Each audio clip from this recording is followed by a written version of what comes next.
Police Interceptors, bringing you unrestricted access to Durham and Cleveland's most formidable coppers. In some of the most action-packed footage ever captured with British police.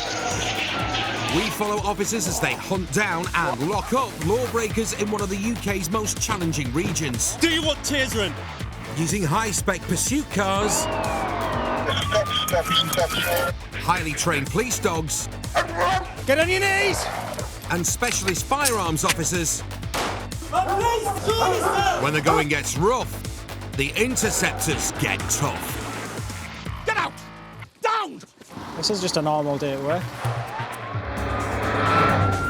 Coming up, a reckless runaway takes a desperate turn. Get him off, get him off. But at the end of the day, if you try and make off from police, then we will use these tactics. A roadside stop gets rough and tumble. Get you some stabilisers. And a lethal standoff Please stand still! Stand still! pushes cops to the limit. We can't have people wandering around the streets with this sort of thing.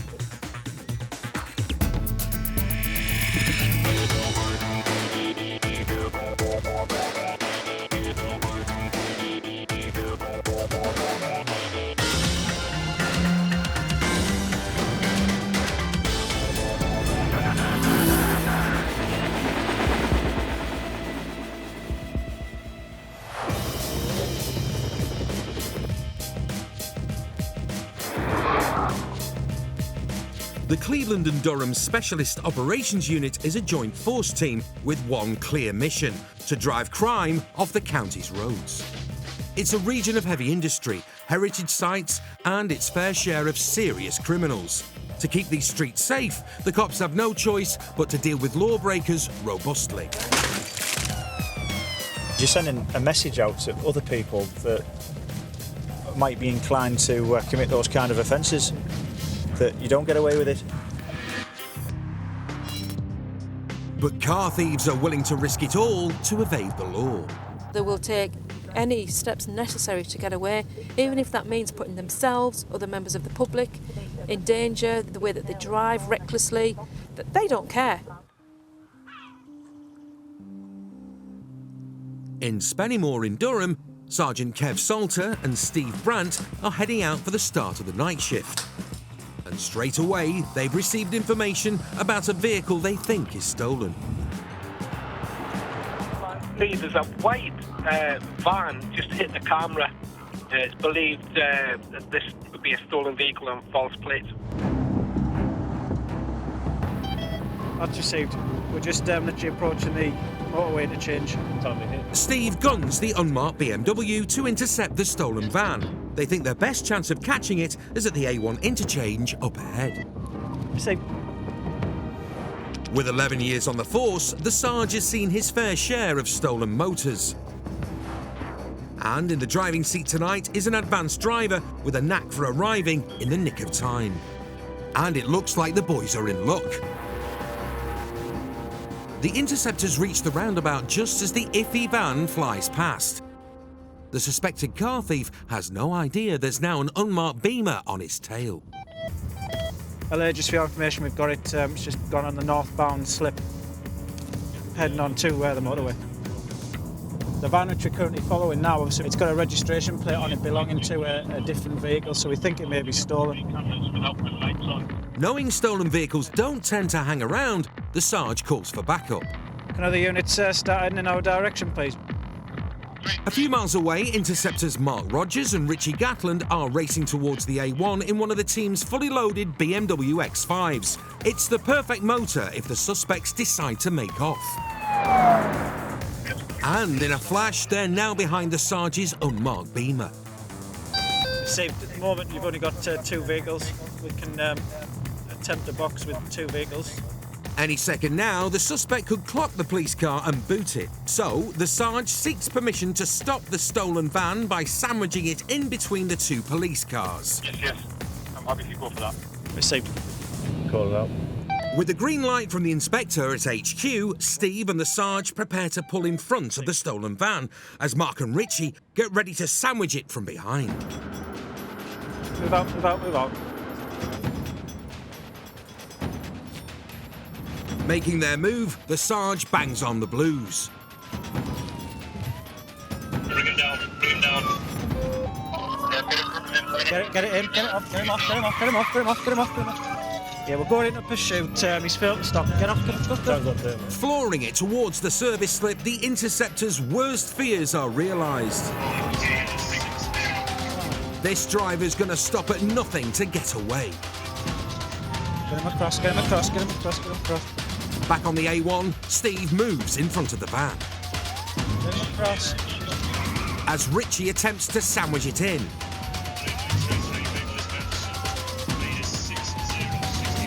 But the mindless driver has other ideas. Hold on. Yep. See if you can bring it down. Took it inside.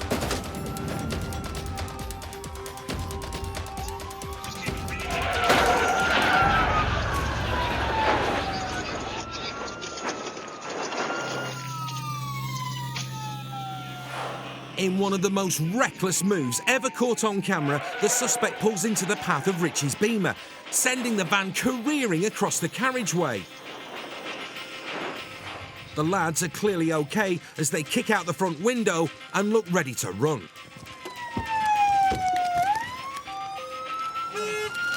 Get out of the car, out of the ground! Two applicants are out, detained on the floor. However, there's no injuries. Remarkably, apart from a few cuts and scrapes, the suspects have survived unscathed. I'm a little bit shaken, but I feel good. It's nice that we've got two people and there's no injuries to anybody. Obviously, the vehicle's trying to force its way out. That's the last thing that we want, because we don't want to get into a full pursuit scenario whereby this guy goes off the motorway and knocks somebody over. So that's why we were pretty forceful in putting that box on to stop that vehicle from getting out. And a little bit of damage to two patrol cars, but that's the nature of the job. And the cop cars aren't the only kit damaged in the crash. Superficial wound. Richie's got a little nick of his own. I picked up a niggle injury pulling out the windscreen, but that's all in a day's work. Their reckless behaviour has earned these two characters a night at the Nick. They should be counting their lucky stars as they're leaving here in a squad car instead of an ambulance. But at the end of the day, if you try and make off from police, then we will use these tactics, i.e. to try and box a stolen motor vehicle in. The van was involved in a hit-and-run accident the previous day.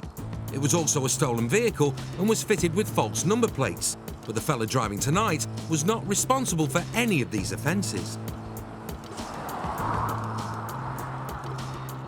However, he was a van driver, and in court was found guilty of driving whilst disqualified and aggravated vehicle taking. This is just a normal day at work.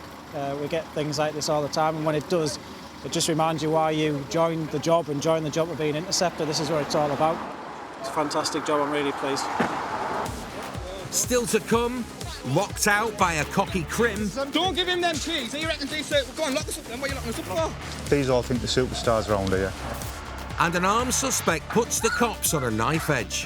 Don't know what he's going to do. It's whether he's going to hurt himself. We don't even know whether there's anybody else in there with him.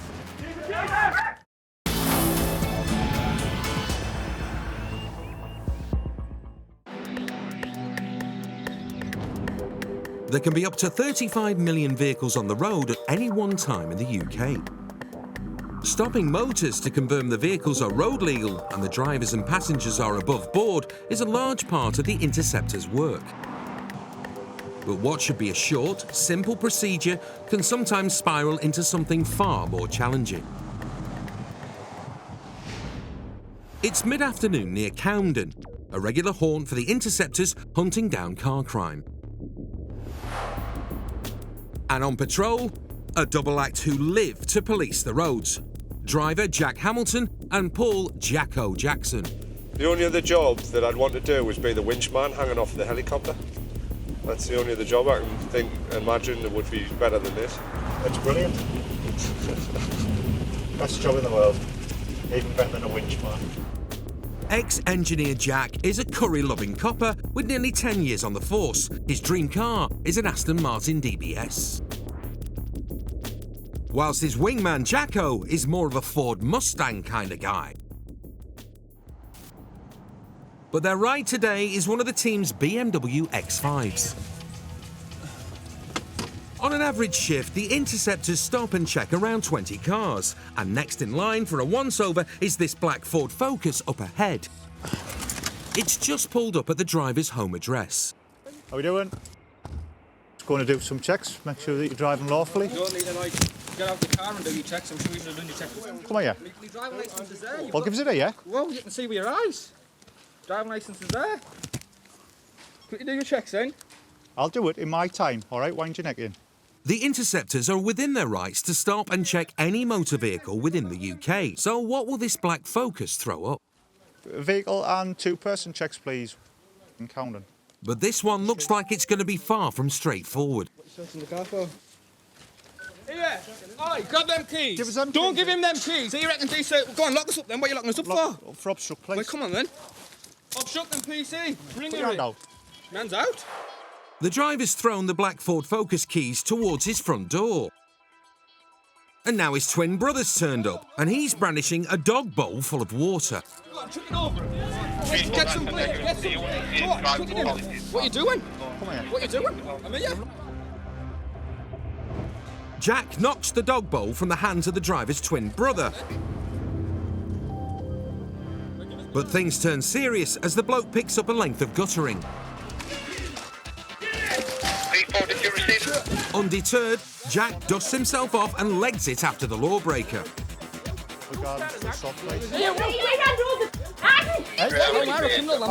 But the parents reckon their son's scarpered. I didn't see what he did. Has he assaulted you? No, but he was threatening to chuck water, so I've knocked the water out of his hand, so he's picked up the, like a big pole thing, threatening to hit us with it. Keen to get things back on track, Jacko still wants to look around the Ford Focus. But first, he needs to find the missing keys. Have you got the car keys there? No, don't give him no car keys. Don't do him not dare give him know no I need to car search the keys. car. You're not searching no car, son. I wouldn't want to be your son. Have you seen? Can I have the keys to search this vehicle? You're not getting no keys. These all think the superstars around here. Don't know what's in the car, but if there was nothing there, I don't know why they wouldn't let us search it. They were hell-bent on us not getting the keys, so we've locked up one of them for obstructing us from being able to search the car. However, we haven't got the keys to get in it, so we'll try and appeal to the better nature of the parents and see if they can get us into the car. Oh, don't talk rubbish. Jacko, I'll stand over here because it's just making him wait. If I stay there, it's just winding the family up even more because of the tension. So if I stand over here, Jacko might get some sense out of them. So I'll just keep out of the way at the moment. Their chances of searching the car rely on Jacko and his gift of the gab. I was good as gold with yous, all right? I've wanted to stop and search him, and he's thrown the keys away. I just want to search that vehicle. Do you have another set of keys so I can search that vehicle and then we can be out your hair? Despite his best efforts, Jacko's failed to persuade the parents. With no keys, there's little more the Interceptors can do. The lad arrested for obstructing the police will spend the rest of the day in the cells. And his twin brother with the gutter is now wanted by the Interceptors, who have a sneaky suspicion they'll be catching up again with him soon. It wasn't quite the stop check they envisaged, but for Jacko, his crewmate's spectacular tumble earlier has certainly made it a memorable one. Get you some stabilisers. I had a thing going on. I was watching. I thought, dear me, Jack's quick. He's gone. I went right down between the van and the floor. I know what I'll do. I'll throw myself on the floor and cut my hand open. It's a tactic not often employed. No. At least I made your night anyway, didn't I?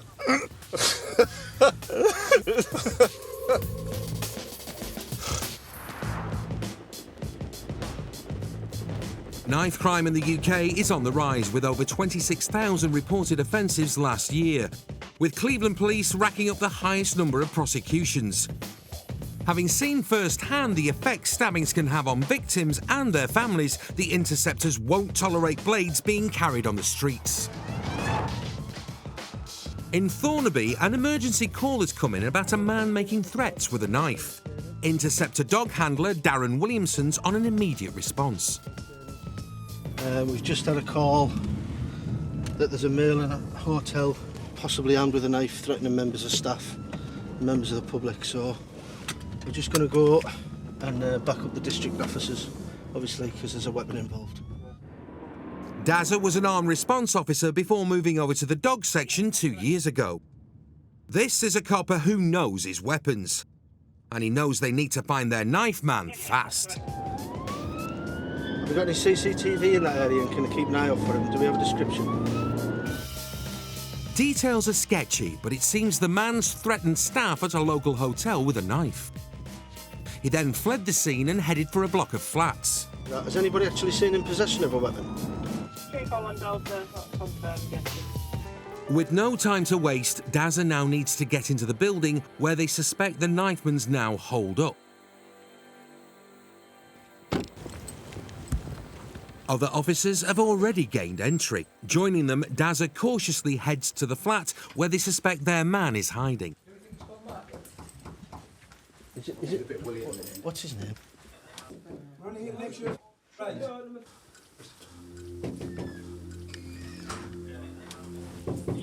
Can you hear me?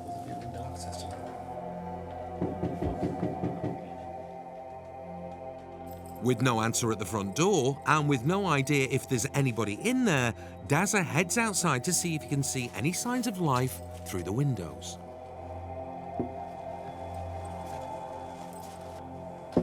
Open your door. I've seen him through the window. He matches the description of the suspect down perfectly. He's come to the window and closed the blinds on me. So it's just a case now of securing this area, making sure he can't get out anywhere. The cops know the suspect is inside, and they know he's armed with a knife. They have no idea what his motives are, but ignoring their knocks, they now fear the worst. He could be holding someone up inside the flat or have access to more weapons. You gonna come to the door? With a standoff developing, there's only one solution. The armed response team have been called to take over what is now a critical situation. These guys are experts in gaining entry and dealing with potentially lethal standoffs. Dazza briefs the team to secure the rear of the property. Because that's where I got his attention, at that window there. We're going to put a containment on the rear of the premises. I'm going to get mine out and go at the front door with a couple of other ARVs in the hope that we can talk this male out. As Dazza and Dog Shadow head into the building, the armed response team have persuaded the man to come out of the flat. Whoa. Oh, please stand still! Whoa. Stand still! For everyone's protection, a taser stun gun is pointed at the knife man. It's a less lethal weapon designed to temporarily disable a suspect by firing metal probes, delivering a 50,000-volt shock. The cops must check if the man is concealing the knife he threatened the hotel staff with earlier underneath his jacket. No one's going to harm you, buddy, okay? You take your jacket off, and put it on the floor, and good man. So far, the man seems to be complying and has removed his jacket. So what I need to do first for me is to turn around. Turn around for me. Calmly issuing their commands, the cops now need to check the suspect's not concealing the knife behind his back. No, nobody's going to harm you. Nobody's going to harm you. Well, what are you doing now? What have I done wrong? We'll explain that in a moment, but we need to make sure you're not carrying weapons first. Turn around for me. Come on, buddy. Hey, you bring the back up to now by taking your jacket off. What I need to do is turn around for me, make sure I've got nothing behind, that's all. Just turn around and face the door. Turn around and face the door. It's now critical they get the man cuffed and away from the flat. If the knife man's going to get agitated, the most likely time is now. That's it, good lad. Smashing. Hey, please do for me. Just go into your knee. Hold it in there. They fired the taser. It's not a decision that's taken lightly, but with the man safely detained and no one injured, there's a huge sigh of relief for all involved. We couldn't let him go back into the property because then you were going to end up with a standoff situation. Once he's in there, he's secure. We don't know what he's going to do, whether he's going to hurt himself. We don't even know whether there's anybody else in there with him. So once he came out, we could not let him go back into that flat. As soon as he turned round, and he made actions to go back to the flat, then obviously the taser was deployed to stop him from doing that. A search of the flat uncovered this deadly knife that was used earlier to threaten staff in the hotel. You basically got a standard black-handled kitchen knife with a 5 to 6 inch blade. Obviously, that could do a lot of damage, and we can't have people wandering around the streets with this sort of thing. Good job all round, basically. Everybody's safe, everybody goes home tonight, and nobody's hurt. The tasered suspect is back on his feet and on his way to custody. There are no lasting effects from the stun gun, and he's even found his singing voice. The pigs are taking me away! It was never clear what the knife man's motives were. At court, he was found guilty of carrying the blade and making threats at the hotel. He was given a 12-week custodial sentence, suspended for 18 months, fined £180 and given a 35-day rehabilitation order. As for Dazza, despite spotting the knife man through the window earlier, it's his four-legged partner that's getting all the glory. You would have come out without the dog bar. I know. Possibly, yeah. Presents alone. Still to come, a familiar face kicks off in Camden. Calm yourself down now. Right. And the Interceptors call time on a suspected drink driver. She grabbed hold of me and she didn't need to grab hold of me. If you're caught, you basically will get what you deserve.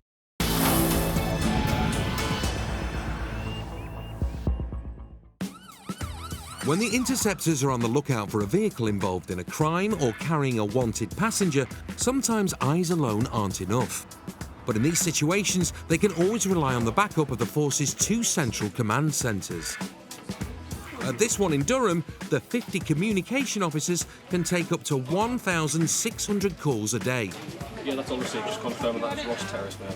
They also pass on intelligence gathered from a number of ANPR or automatic number plate recognition cameras that are scattered across the county. The cameras scan number plates and check them against a number of police databases quicker than you can say you're nicked. It's early evening and the Interceptors are back out on patrol near Camden. A car of interest has just been clocked by one of the cameras. Durham units, can you please keep observations for a black Ford Focus? There's intelligence on the vehicle to say the driver was wanted for public order offence and maybe Zebra 13. He was believed to be travelling back to his home address from Amsterdam. This is the lad who's wanted, Jacko wanted him. The target vehicle is the black Ford Focus that fellow Interceptors Jack and Jacko tried to search a few days ago. There is intelligence suggesting the lad who got a bit leery with the guttering could be a passenger travelling in the car. As always, Sergeant Kev Salters leading from the front, and tonight Andy Wilson's behind the wheel. With 12 years in the job, Andy joined with the sole purpose of catching baddies. And that's exactly what he and the Sarge are planning on doing this evening. There's a local target of ours. It's meant to be travelling A1M northbound. We're in the general area of where he lives now at the moment, of Camden. And we're hoping to intercept him on the way back into Camden. He's currently wanted for an offensive affray. With the lad just returning from a weekend in Amsterdam, the cops are also keen to search the car in case he's brought back any iffy souvenirs. Andy and the Sarge opt to sit up a street away from the target's home address. It's now a waiting game, all eyes peeled for the black Focus.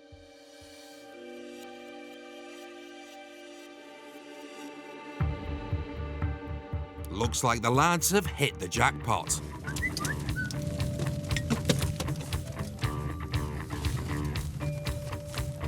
Hello, that car's coming back to his home address.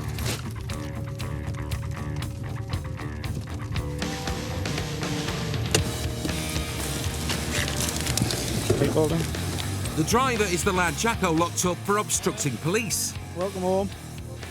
The passenger is his twin brother, handy with guttering and wanted for a fray. I've just got back from holiday, man. You're locked up for a fray, all right? Fray? Yeah. You don't have to say anything with my own defence. Don't mention one question, something to outline in court. Anything you do say may be given in evidence, all right? Mum!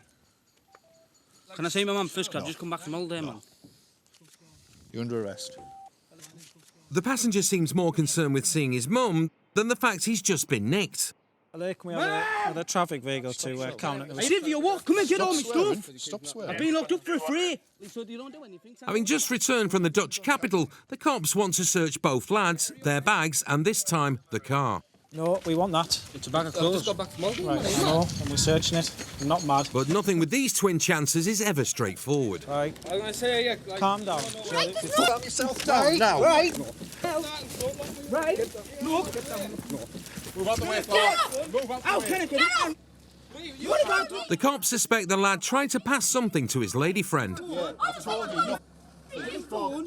But kicking off, Andy and Kev have no choice but to restrain him. You're going to calm down and we'll get you up, yeah? Right. Just calm down and we'll get you up. When you pulled away from us, right? Calm yourself down. Right, let them do what they've got to do, man. What can you feel locked up? What can you do? Right. Give us a kiss, then. Keep calm. Can I give her a kiss? No. The gobby lad has booked a trip to the Nick. For the second time this week, the cops need to search the car, and the previously difficult driver is suddenly being extremely helpful. It lifts up behind the gear stick. There should be 2 grinders in there. 2 brand fire new ones. I've just bought them from all day. What have you got them for? So I've just been all day presents. Grinders like this are used for the preparation of cannabis. You've been using something recently. The lad claims he brought them back from Amsterdam as presents for his mates. Drugs dog Lily has a sniff around the motor.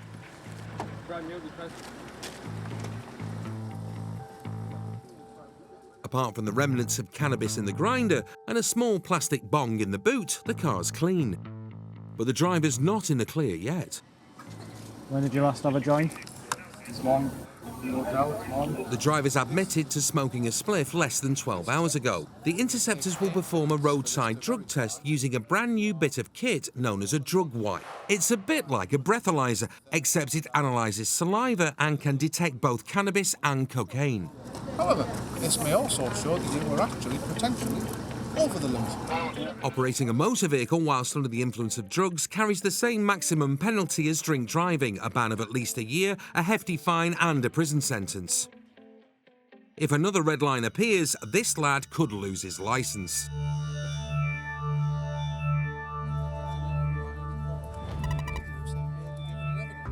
You're now under arrest by me on suspicion of Section 5A of the Road Traffic Act, which means driving that car whilst over the limit of a drug. The roadside test is showing the lad has some cannabis in his system. He will now be taken to a police station where he'll have to give a sample of blood to be analysed by a lab. The blood sample came back positive and he was convicted of driving whilst under the influence of drugs. For obstructing Jacko from searching the car a few days earlier, he was given a conditional discharge for 12 months and had to pay £165. His twin brother with the guttering was convicted of a public order offence and was fined £290. If they'd just let Jacko search the car a few days back, they would have saved themselves a lot of money and hassle. It's a good little job and a bit of finalisation for the one last week as well. But for Andy and the Sarge, having 2 suspects in custody does have its pitfalls.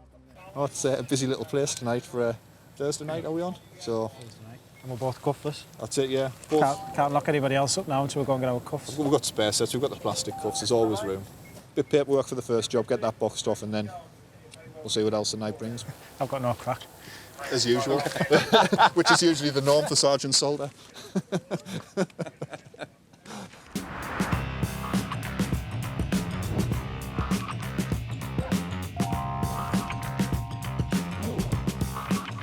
In Redcar, Amanda Stokes is out on shift.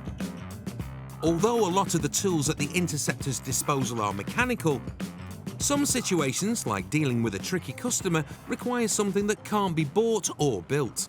Best weapon a police officer has is the voice of reason and the way that you speak to people.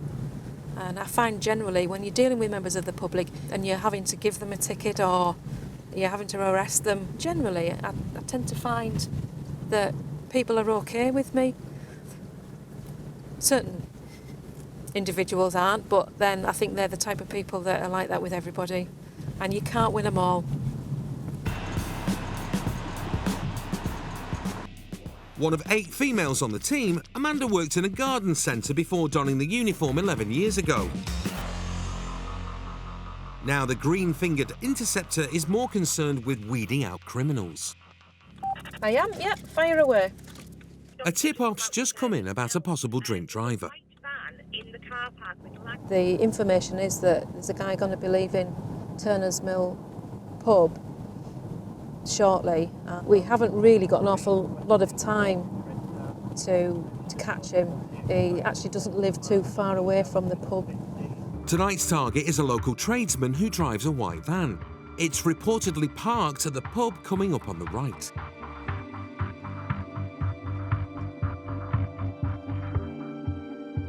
Right, the vehicle's still there, so hopefully he's not seen us.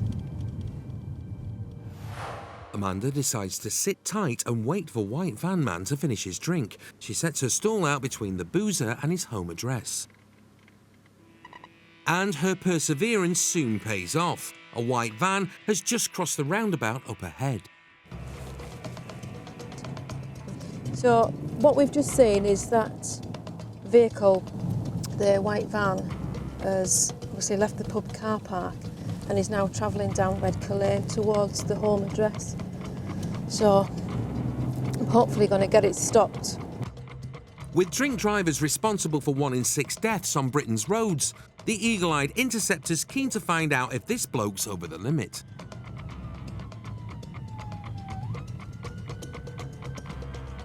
How strange. So the vehicle, rather than pulling over to the near side as I expected it to, it's pulled right over the other side of the road. Let's hope his roadside manner is better than his roadside parking. Oh dear, I thought you might have just pulled up on that side rather than right over the road. Is it your vehicle? Yeah, is it registered to you? Right. Have you had anything alcoholic to drink this evening, sir? Nothing at all, because I can smell alcohol. Yeah. From last night, yeah. From last night? Yeah. Right, OK. Have a seat in the back of the car then, because I need to run through some preliminary checks with you in relation to that. If he was boozing last night, it's possible he spent tonight in the pub supping on soft drinks. What have we done, mate? What have we done wrong? Like I've said to you when I was speaking to you out there, I can smell alcohol. This time of night. Just finished work. This time of night, when I see a vehicle such as this, in a. Do you think contractors have been to the pub first? That's not what I was going to say. If you listen. Start getting contractors, yeah. If you listen and let me finish. We've had a spate of vehicle theft. So all I'm doing is making sure that the vehicle's not stolen. You're right there as well. 917. And if I didn't stop... The bloke's certainly got plenty to say, but with Amanda's patience being tested, she'd rather him save his breath for the roadside sample. Because I can smell alcohol on you, I'm going to require you to provide me with a specimen of breath on a roadside screening device. OK, are you happy to do that? No. You're not? Right. I must warn you that if you fail to provide, when required to do so, you commit an offence for which you will be arrested. Do you understand that? Failing to provide a breath sample can carry the same penalty as blowing over the limit: a minimum 12-month ban, a hefty fine and a prison sentence. Amanda puts that trusty voice of reason to the test. But it is an offence if you fail to provide one when requested to do so. All right, OK, that's fine. I'm not being rude to you, but that's obviously what you need to say to me, and what I need to say to you is I haven't had a drink, and that's where it is. First, he failed the Interceptors' attitude test, and now he's failed to provide a sample of breath. Amanda's got no choice but to read him his rights. I'm going to caution you that you do not have to say anything, but it may harm your defence if you do not mention, when questioned, something which you later rely on in court. You're under arrest for refusing to provide a specimen of breath at the roadside for alcohol. For now, the tradesman has lost his keys, but if he fails to provide a sample at the station, he could lose his licence and his job. And it's not just Amanda this bloke's got issues with. Under me like drunk. Right, what do you want me to do? Listen. Do you want me to get in here? No, we're going to search you first. I do want you to first, No problem. but everybody that gets to the back of the police van gets searched. All right? Have you got anything? You calm down. Right. There's no need to speak to a lady like that, is Listen, there? it is. I am not going to abuse you or use my hand to you. For me. No, but you are starting again, aren't you? Listen, Right. put your hands So down. there you go. See, I'm calm. You're not calm. You've got a attitude problem. You aren't calm. I am. You're not. Just lower your voice. If I wasn't calm, I wouldn't be talking to you, Carl, would I? Right. I'm not talking to her, Carl, because she grabbed hold of me and she didn't need to grab hold of me. Okay. And I'm not throwing my hands at you. Put your hands down just while we search. There you go, get in the van. Right, so what do you want to do, sir? Just leave your arms right there whilst I search you. Thank you very much. Having given it all mouth, the cops want to check there's nothing untoward in his trousers. I've done nothing wrong, so I'm found guilty. Okay. And you need to behave yourself, you. To be quite frank, his attitude stinks, really. And he does seem to have a problem with the female officer. Amanda hopes the half-hour trip to the Nick might have thawed the temperamental tradesman. Can you read and write? I'm going to get some cranes in the cellar, No. But it seems it's the custody sergeant, whose job it is to authorise the bloke's detention, that's now getting the brunt of it. These questions are as daft as your attachment, I tell you. It's last chance saloon for the tricky tradesman. If he refuses to give a breath sample, he will be charged with failing to provide and could lose his licence and his livelihood. Do you agree to provide 2 specimens of breath for analysis? I don't provide, I give you a specimen. It's been stitched up. So basically your answer's no? Yeah. Whether or not he had been drinking was never determined. He was convicted of failing to provide a sample of breath, disqualified from driving for 17 months and hit with fines of £1,225. So obviously that chap now, he was in his personal works vehicle, which I imagine is his livelihood. So with his licence taken away from him, that's his job gone. He'll either have to rely on somebody to run him about or find another form of employment, or he'll be unemployed. At the end of the day, when you get into a vehicle and you're over the limit, you take your chance, and if you're caught, you basically will get what you deserve. Still to come, the hunt is on for a slippery car thief. Run through this garden here, I've gone over that back fence there, or come into this garden and gone over.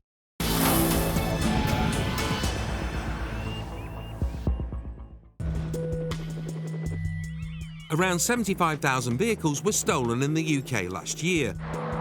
But the days of smashing the window and hot-wiring the ignition barrel are long gone.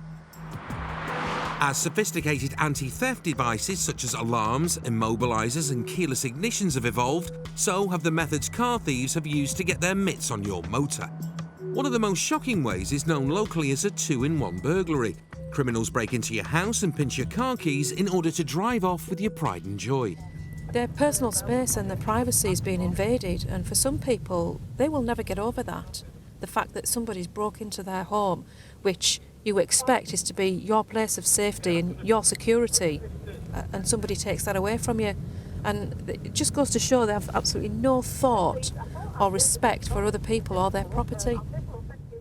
It's mid-afternoon in Stockton-on-Tees. Acting Sergeant Paul Faulkner's just received information that a stolen Range Rover has been spotted a few miles up the road.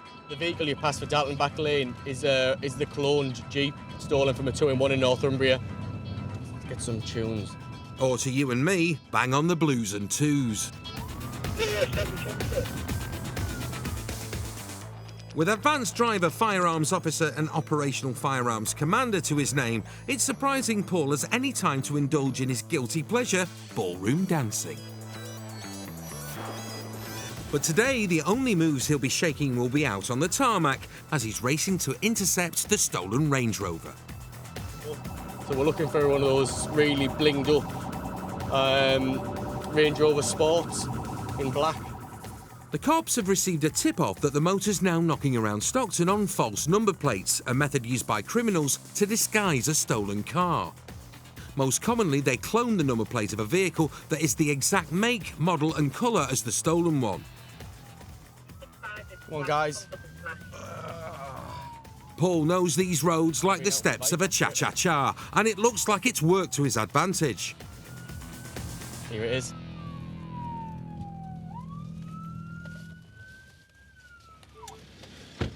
Hey, mate. Hey. Just take your keys out for me. Is this your motor? Yeah, it's just my motor, mate. Yeah. Just take your keys out for me. The plates on the Range Rover are an exact match to the one the police believe are being used on the stolen car. But judging by Paul's behaviour, the bloke behind the wheel's not the man they're after. Right, okay. I'll explain to you the reason why I've stopped you, as the way I have. A cloned car is displaying your registration. That cloned vehicle, the information that we've got, is an outstanding stolen car. Right, okay. Hence the reason why I've stopped you. All right. I just need to get some details for myself. There's probably going to be a load of other cops coming at the minute, because obviously it's a nice high-value car. A quick chat, and it's clear that this Range Rover's not stolen and the driver's completely innocent. His plates have been cloned by criminals and used to mask the stolen 4x4 that's still at large. Yeah, spot on. Lovely. Thanks for your time, mate. Take care, buddy. Cheers, Dave. The poor guy, just travelling home from Darlington, who's the original keeper, the actual proper keeper of the vehicle, whose plates they've cloned, minding his own business, ends up getting most of the CDSOU sprung upon him with like sirens a lot. I got my heart going there when it came on the corner. I thought, whoa, it doesn't get any better than this. But not to be. No, they'll come again. They'll come again. Just as Paul's heart rate returns to normal, a few miles away, another unit spotted another Range Rover. And this time, it's the stolen one. A19 north at Portrack, dogs are behind it. As Paul races to assist, up ahead, other interceptors flood the area. They soon catch up with the stolen Range Rover, filming everything on their in-car cameras. With Paul minutes away and missing the fun, the other interceptors prepare to pull the stolen car. But the driver's having none of it. Recklessly booting the heavyweight motor, he pulls a Yui and screams away with no thought for public safety. The interceptors need to stop this car, and fast. The pursuit's running parallel to us now.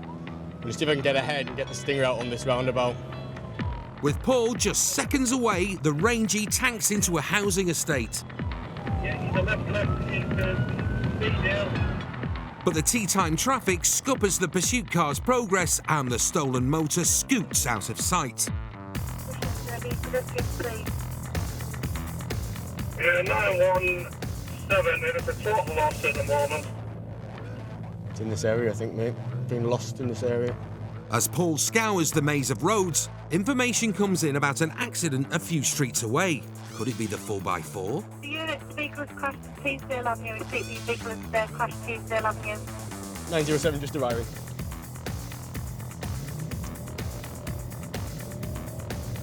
The drivers abandoned the stolen car and legged it. Where's he gone? Witnesses say he's hot-footed it into these gardens. Despite the best efforts of the police pooch, this time the drivers managed to slip through the net. Looks like it's come off, run through this garden here. They've gone over that back fence there, or come into this garden and gone over and gone on through onto Central Avenue before we've even turned up when the car's been abandoned. It's not all bad news, as they managed to reclaim a stolen car worth tens of thousands of pounds. Being in the unique position of seeing the stolen clone car and the original in the same day, Paul's quick to spot the subtle differences. Quite different from the cloned, rebadged. You can just see the Range Rover things underneath. There's a bit of damage here, but alloys very obviously different. Oh, she hasn't half collared the curb there. It's a shame we didn't get the bad guy. The 4x4 was swept for clues to identify the driver, and the investigation is ongoing. The vehicle was returned to the owner's insurers and was gratefully received. He may have just helped recover a stolen motor, but back at base, Paul's not getting any special treatment. All nice and clean for the night shift. Home time, tea time, family time. Police Interceptors, bringing you unrestricted access to Durham and Cleveland's most formidable coppers. In some of the most action-packed footage ever captured with British police. We follow officers as they hunt down and lock up lawbreakers in one of the UK's most challenging regions. Do you want tasering? Using high-spec pursuit cars, highly trained police dogs, get on your knees, and specialist firearms officers. When the going gets rough, the Interceptors get tough. Get out! Down! This This is just a normal day at work. Coming up, a pooch in hot pursuit, crash bang wallop at a 2 up 2 down, Police! and a suspect needs a lesson in anger management.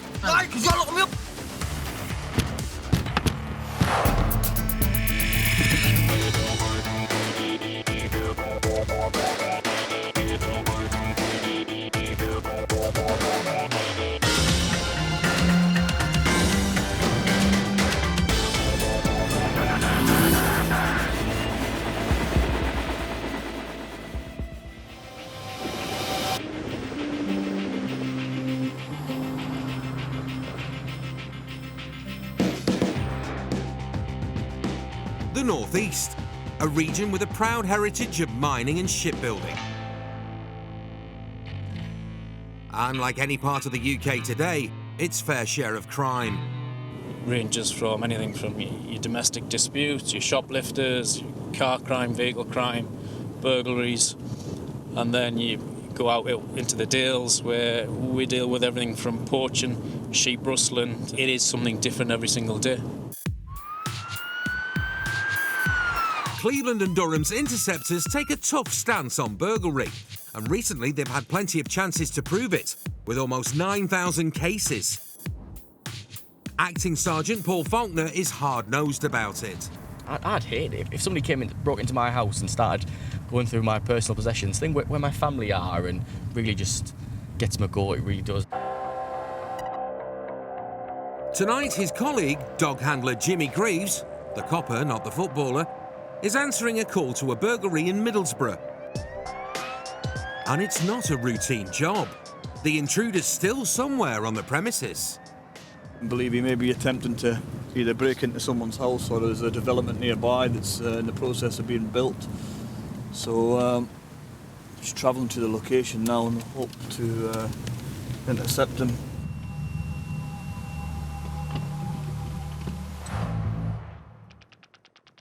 Sunderland fan Jimmy has been on the force for 7 years.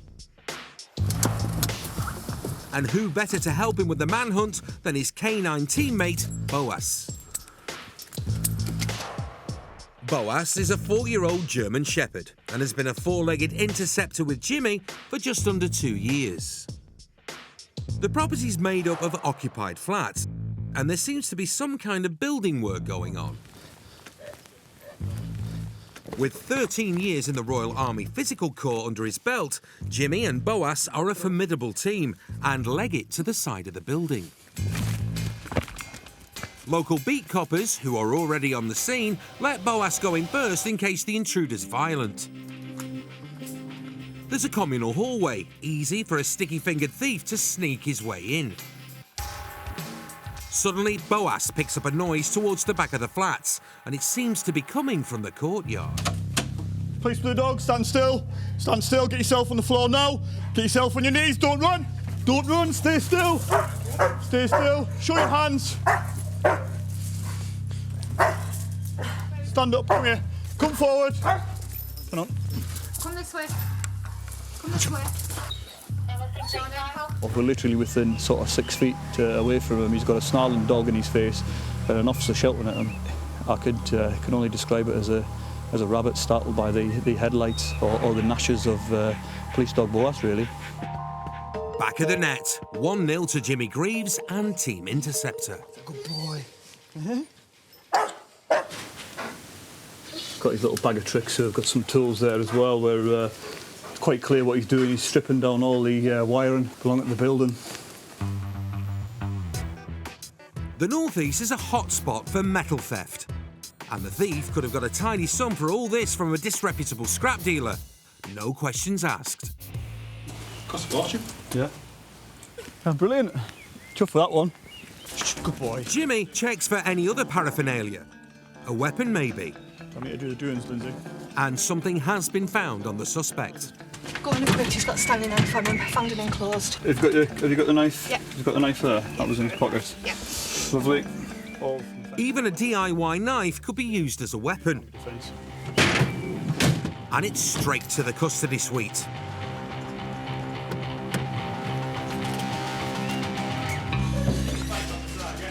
It's been reported that you've attempted to get into the building as well.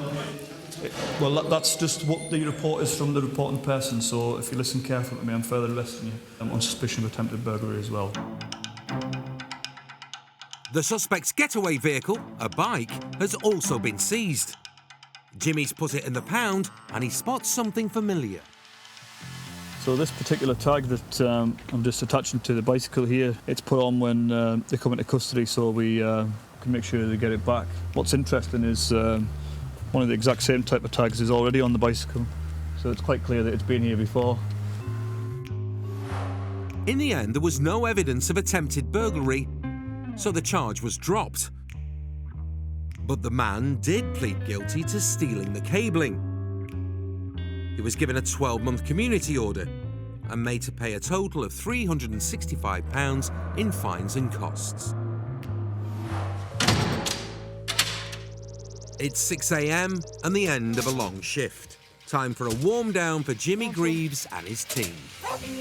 For a dog handler, you never really get a day off because they come home with us. They're our pets on our days off and our working dogs on our days at work. Thank you. Good boy. Still to come, what goes on behind closed doors? Police! 2 interceptors wing it to the airport. Emergency services there. And a suspect throws his toys out of the pram. Chin him! Chin him! Chin him, I'll stamp all over him.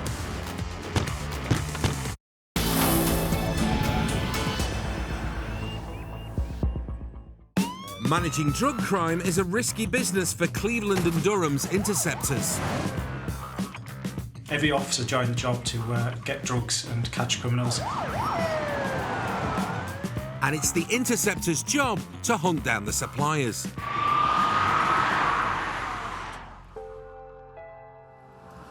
Bishop Auckland, County Durham, a typical English market town. But one with a dark underbelly. Right, we've had some information that there's a cannabis grow. It's going to be a cannabis grow in there that's got a couple of days to go before they're going to chop it down, and so we need to get in there quick, really. Sergeant Kev Salter joined the force 12 years ago, and he's in charge of today's drug warrant. Kev knows things could get tricky. It's very dangerous when we officers put in the door because we don't know what we're going to be faced with. We have had people that have wired the doors up to the electricity mains in the past, with people who have machetes and hammers and all sorts behind the door. Adrenaline's high. It's anyone's guess as to who or what's on the other side of the door.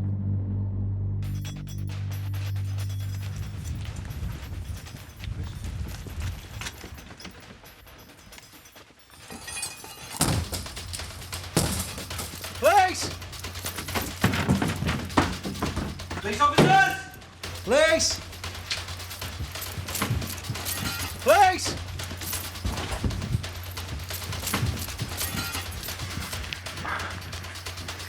Awesome. Police! Clear. It's clear upstairs.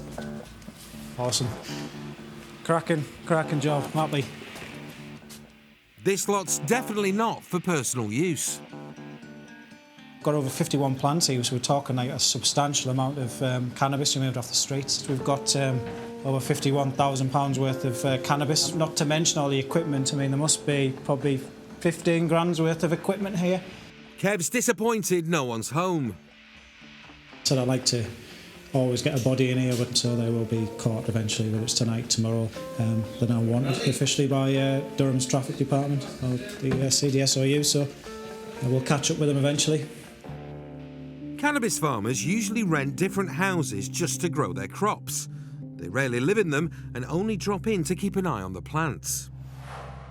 Blackout curtains and leaving the telly on are tricks to put nosy neighbours off the scent.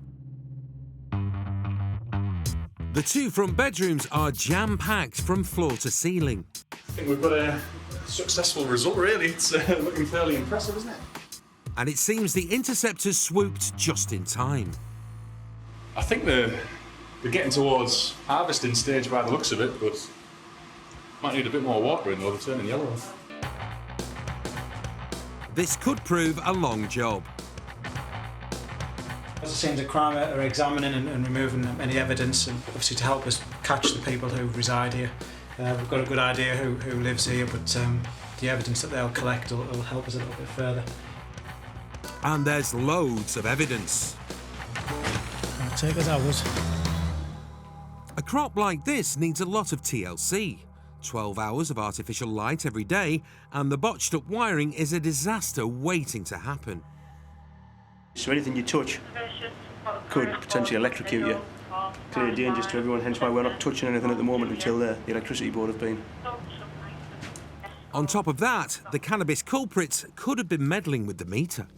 We're looking for the electricity meter in circumstances like this, where they've got loads of fans and heaters and lights going. They tend to bypass the electricity meter because they'll be using an absolute fortune of electricity to keep that plantation going.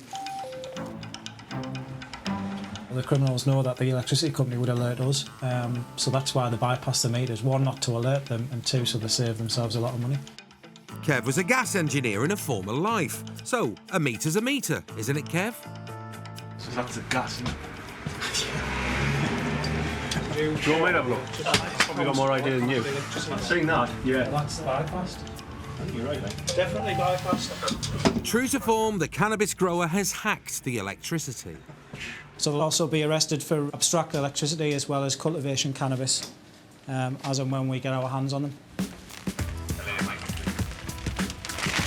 Gets it off the streets, doesn't it? Where's it going to go to? Your children, my children. It's always going to be a fight. But today we've achieved what we wanted to achieve, and that's to dig a bit of a hole in what is a bigger picture. The suspected cannabis farmer was forensically linked to the weed crop in the house which he was renting. He was found guilty of growing the cannabis as well as stealing the electricity. Just gives you a nice feeling. It's a nice feeling for me, it's a nice feeling for the team that we've actually come in here today and got a good result. It also shows members of the public that the intelligence that they give, we do take seriously, and we get out there and we do something about it.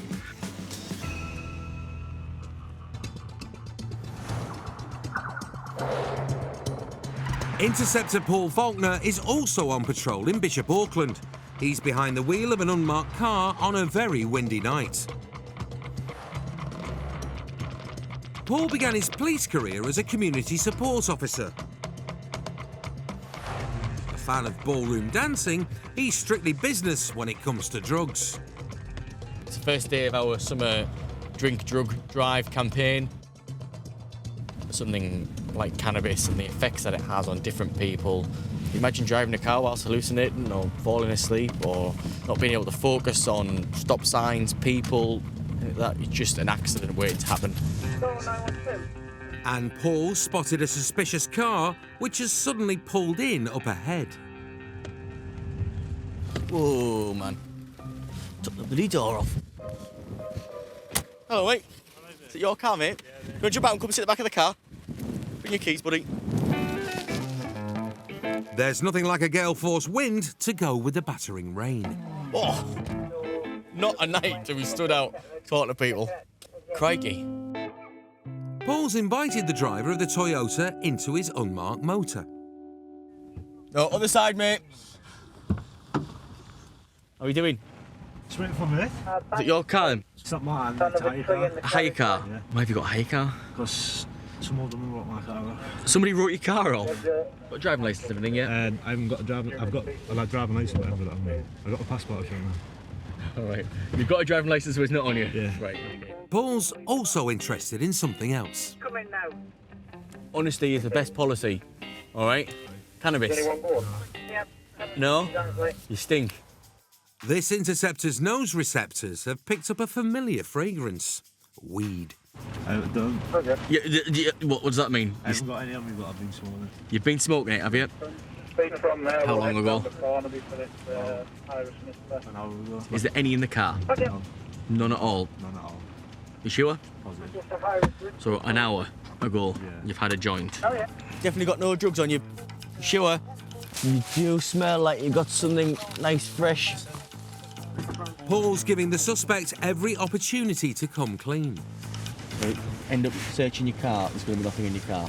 There's a grinder. There's a grinder? Yeah. Anything else? Nothing. Is there anything left in there?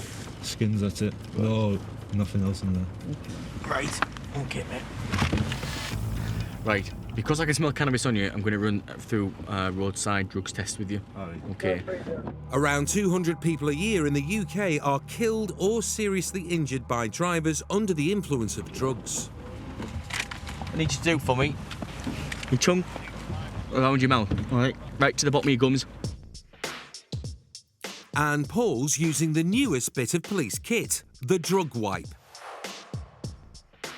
A mobile device which can detect the smallest trace of cannabis or cocaine in minutes just by taking a quick mouth swab. Right. I'm just got to wait now, mate. Not wet, Takes the saliva, obviously, then breaks up into here, comes through your saliva, shows them 2 lines in here, a bit like a pregnancy test, basically. It'll come up with a control line, which will go a nice dark red, and then if there's any trace of anything, it'll show up on the lines that are on there. It takes about 8 minutes. Before this nifty gadget, a lot of police time was wasted marching suspects into custody for blood tests. But now that's all been speeded up.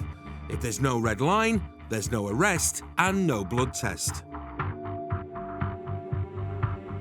But the driver is worried about the battery on his hired Toyota. Go on, time later. I'll sort it for you in a minute, mate. You're all right. It'll be all right for 10 minutes while we're sat here. I'm going to run the battery right out. So where are we going to then to pick your mate up? Just this house here. This one here? Yeah. Oh, well. Going anywhere nice? Drive round? Yeah. This guy's in no mood for small talk. His mind's on that red line. Now for the moment of truth. You're now under arrest, suspicion of driving whilst unfit through drugs. Roger, can you create me an event, please, for a positive roadside drugs wipe of cannabis?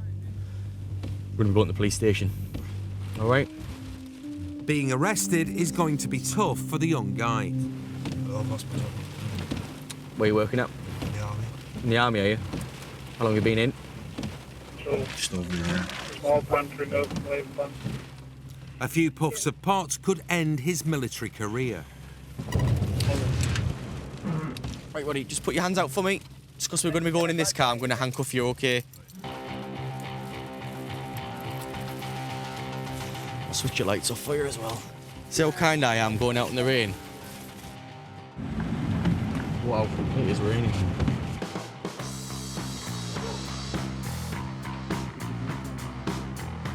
Once the suspect's booked in, he's off to the nurse for a blood sample.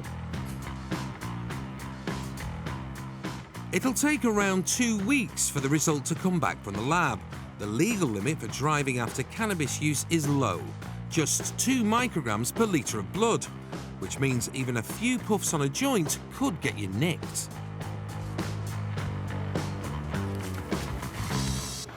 The lab result of the soldier's blood was positive.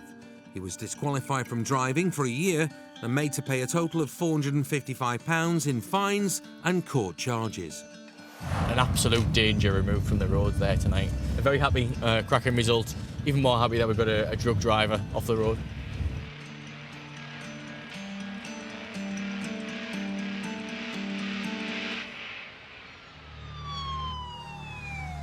Whatever the incident, if the Interceptors are called, they must investigate. Dog handler Ian Squire has just been sent out to help with an ex-tenant who somehow got back into his old flat. And with no sign of forced entry, it's a mystery how he got in. Forced his way into the property and barricaded himself in, so this could be quite interesting. If he's barricaded himself in, he's probably there for the long haul, isn't he? But, on the other hand, if he does decide to become violent, obstructive or run off before we've got there, then it'd be nice to be nearby. Country living is meant to be peaceful and idyllic, but not for the landlord of this flat in the village of Eschwinning. Has he been arrested for anything here? Right, OK. The tenant was evicted a week ago for not paying rent, but he doesn't seem to have got the message. So which room's he in? He's still... How's he got in, you say? I don't know. Is there another way to get in or out of that room? The the kitchen, but then I can open it. So I don't know how he could get in. Perhaps he's a cat burglar. Could he escape from there without us seeing him now? I don't think so, because my partner was around. We didn't see him get out. The landlord has changed the locks, so maybe it's Houdini. Mind your back, mate. Are you happy that we... Well, as long as you get him out, I don't care. OK. Open the door, fellas. The last chance. Haven't got any pepper. I'm going to force it in. You're not going to win, mate. How the tenant got in is anyone's guess, and even though he's barricaded himself in, that's not enough to stop the interceptors. Right, get out now. Get out. All right? Keep your hands on view now. Get your other hand up behind you. Get your hands behind your back. Behind your front. Put your hands behind your back. You're locked up at the moment for burglary. Right, back. Stagger. You know you've been evicted from here, don't you? So that means you're not allowed in here. You got anything on you before? Sure? Nothing's going to hurt me? Right, we've got him. Why was he evicted? No paying his rent or anything? £3.5 grand. The ex-tenant has a titanic debt of £3,500 and, with no sign of forced entry, Ian's still bothered by how he sneaked in. So that's the only access really to get into that flat, is that door? No, that's the kitchen door. And the patio doors. And the patios. Have you checked them? And are they locked and secure? Yeah. Right. And it seems that the non-paying guest has been telling porkies. He said briefly as we've been putting him in the van that he's came tonight and the door's been opened, so he's just like... No chance, man. Have we deciphered how he's got in yet? Not really. Not really. No, because you changed the locks, didn't you? I did. This is getting weird. Has he had eviction notices and stuff? Oh, 3 times. He's had everything. And I went soft the first time, the second time, and then he just kept telling me lies. And I mean, obviously, when we get him down the station, we'll give him a thorough search in case he has got some means of getting in. I lock him up, doesn't come back. As there was no sign of forced entry and some confusion about the man's tenancy, no further action was taken against the would-be Houdini. Be nice to know how he did it. Coming up, arm in arm with a charmer. What? It's not all plane spotting down at the airport. It's a light aircraft. It's crashed on runway 23. And Gibbo gets the trots. He's on the road now, Gib.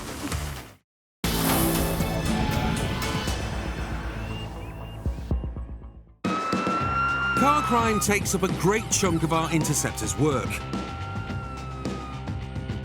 One day, a full-on pursuit of a dangerous driver,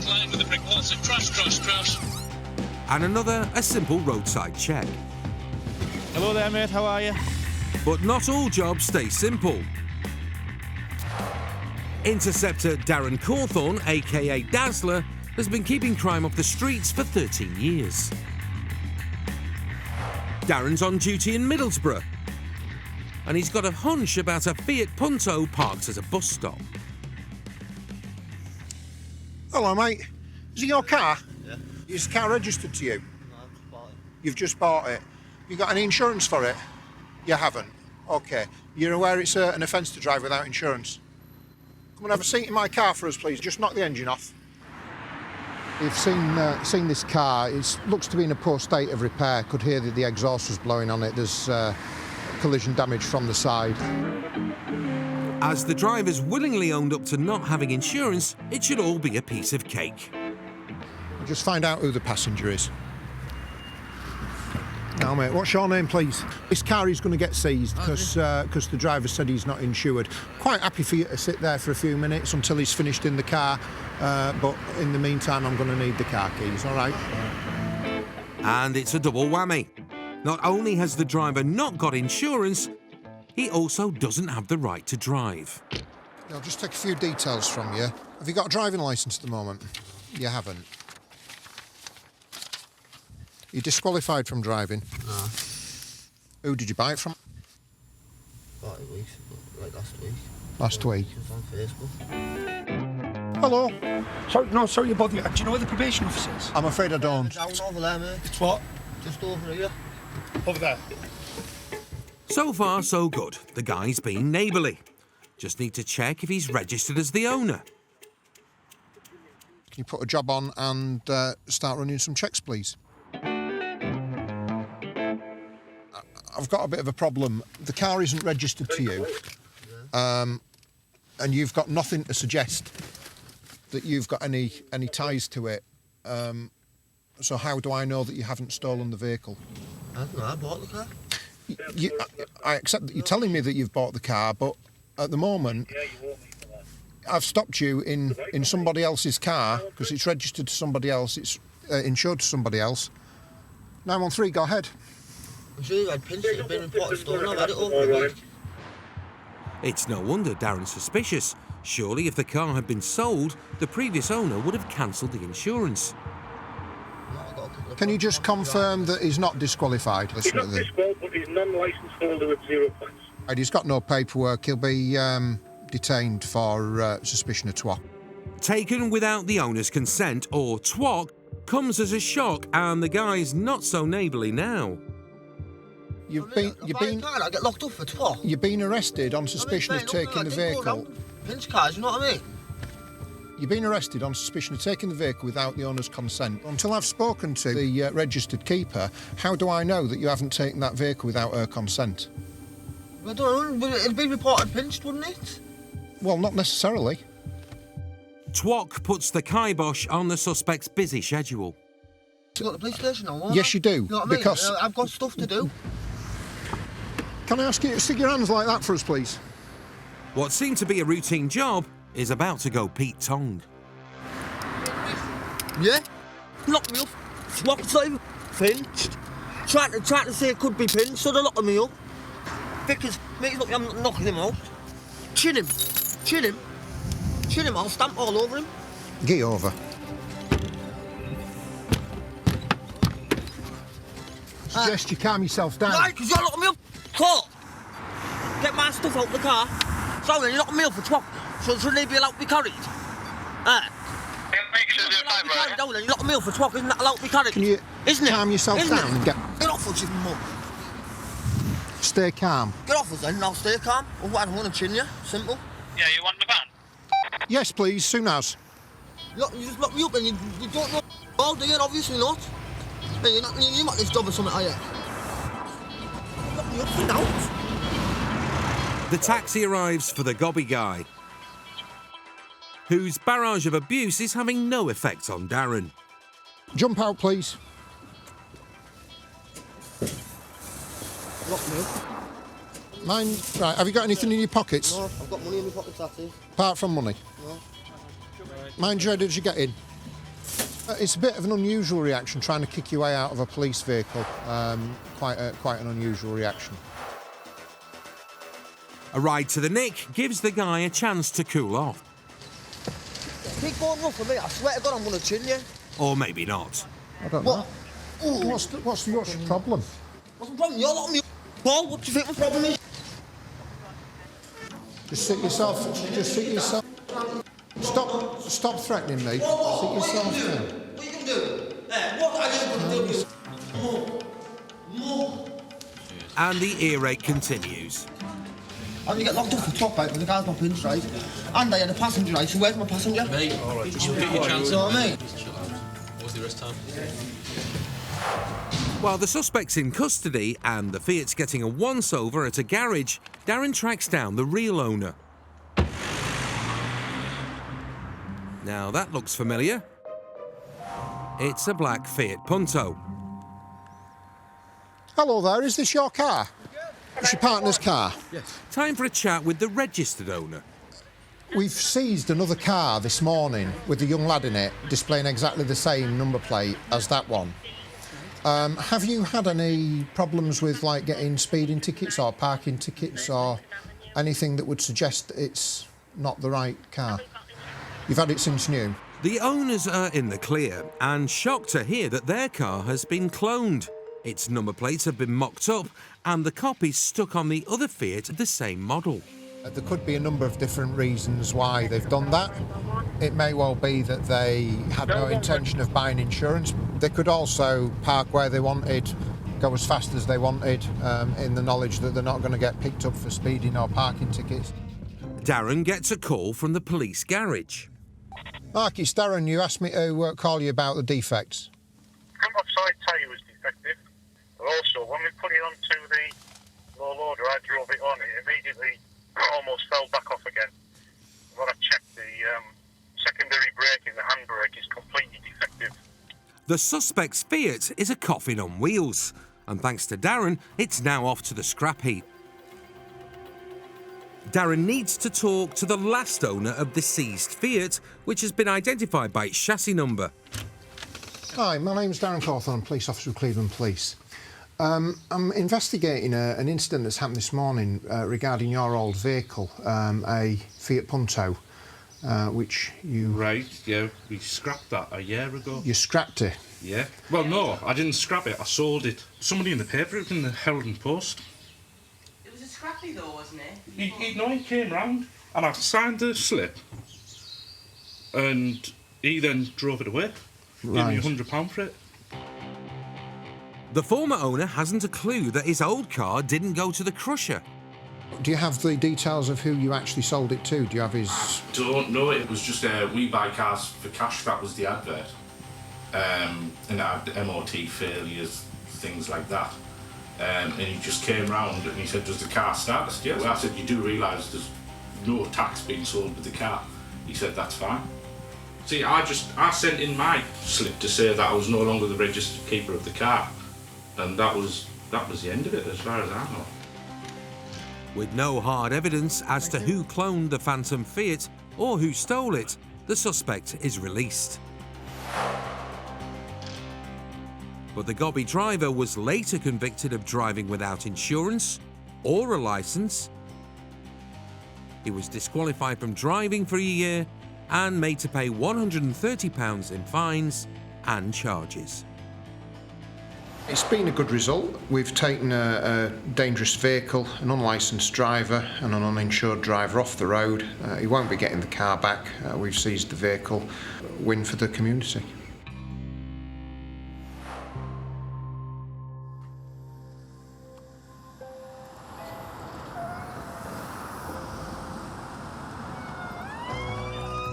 When it comes to catching criminals, there's no substitute for experience. And many of our interceptors have clocked up over a decade in the force. It's all down to job satisfaction. I do look forward to work, yeah. After 20 years, I still am at the stage where I never dread work. I enjoy coming in. Enjoyment in this job comes from results.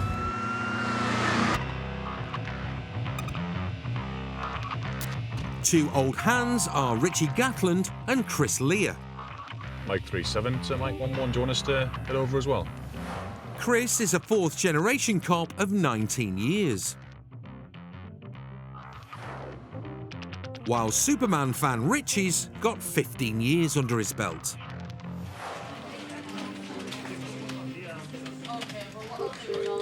Hi, we've just taken a call to Durham Tees Valley Airport. It's a report of a light aircraft that has crashed on runway 23.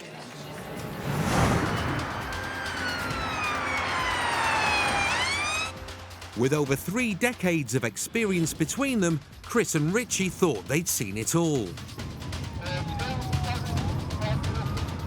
But that's about to change. We've just had reports of a light aircraft crashed at Durham Tees Valley Airport. I believe possibly still on the runway. We just need to go down to the area and start securing it and just assessing injuries, see if there's anything that we can do to be able to assist. The airport runs domestic and European flights, but it was once a World War II Bomber Command station. It's one of the longest airfields in the UK, so there are sometimes that you get heads up of aircraft losing power or having technical difficulties, which means we then respond to shut down the roads around the outlying areas, because the last thing we want is obviously a light aircraft or any other aircraft coming down on a road. And within minutes, they're at the airport. See, it's down to the back left-hand side of the car. See emergency services there. We'll just keep our hazards on, not that they should be allowing anything to land. Not many times you get to drive on the airfield. Especially not at an international airport. It might not be Heathrow, but the incident will still have knock-on effects. It's going to be closed for the foreseeable because they've got to get air investigation. No, it's right in the middle of the main runway. Crikey. Quite a bit of damage. Crikey indeed, but thankfully there are no casualties. Is it a bird?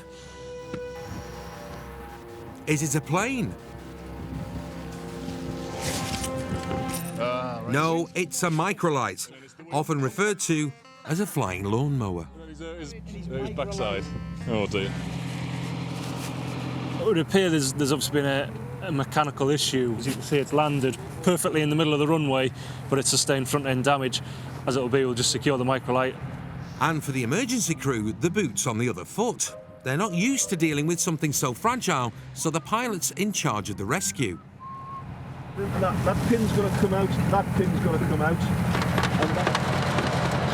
Go easy, guys, you might scratch it. Right, now what happens now, if you just let it come forward, someone grab the far wing, if you could, guys. Just straight forward, guys. So how did it happen? It's what you call wind shear. Basically, we come through a gust of wind and the gust dropped, so we lost speed, basically, and then we just lost lift, and down we came. The pilot was giving a flying lesson when he was forced to come down on the airport's main runway. Upset would be a way to describe it. A little bit disappointed with myself. And a little bit of pain in the lower back, but apart from that, fine. Could have been worse, yeah. It's more damage pride than anything, to tell you the truth. It's just been in an aircraft accident, and I don't know, it's just a bit embarrassing. Isn't it? I think when you see incidents like this, I think it put me off. Might give it a miss. First for me. I came to one when there was a plane in the field that hadn't quite made the runway. He was all in one piece. You did very well, like I say, getting it right in the centre of the runway. That was awesome. Thank you very much indeed. As well as a dented microlight and dented pride, the pilot's about to have a dented pocket. It's off the road now, so I'm not making any money, so I've got to get it back as soon as possible. Yeah. And then I'll probably think about jumping in the river tonight or something. Will he get lift back? Still to come, it's hoofing it around in the country. They're just having my life here, aren't they, basically?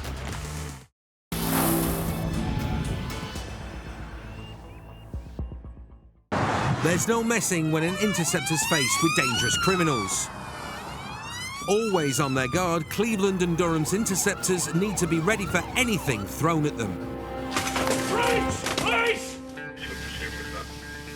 PC's Nicky Thorns and Mark Gibbo Gibbin are two firearms officers highly trained in the use of pistols and semi-automatics. Gibbo thrives on the roller coaster ride that is the job.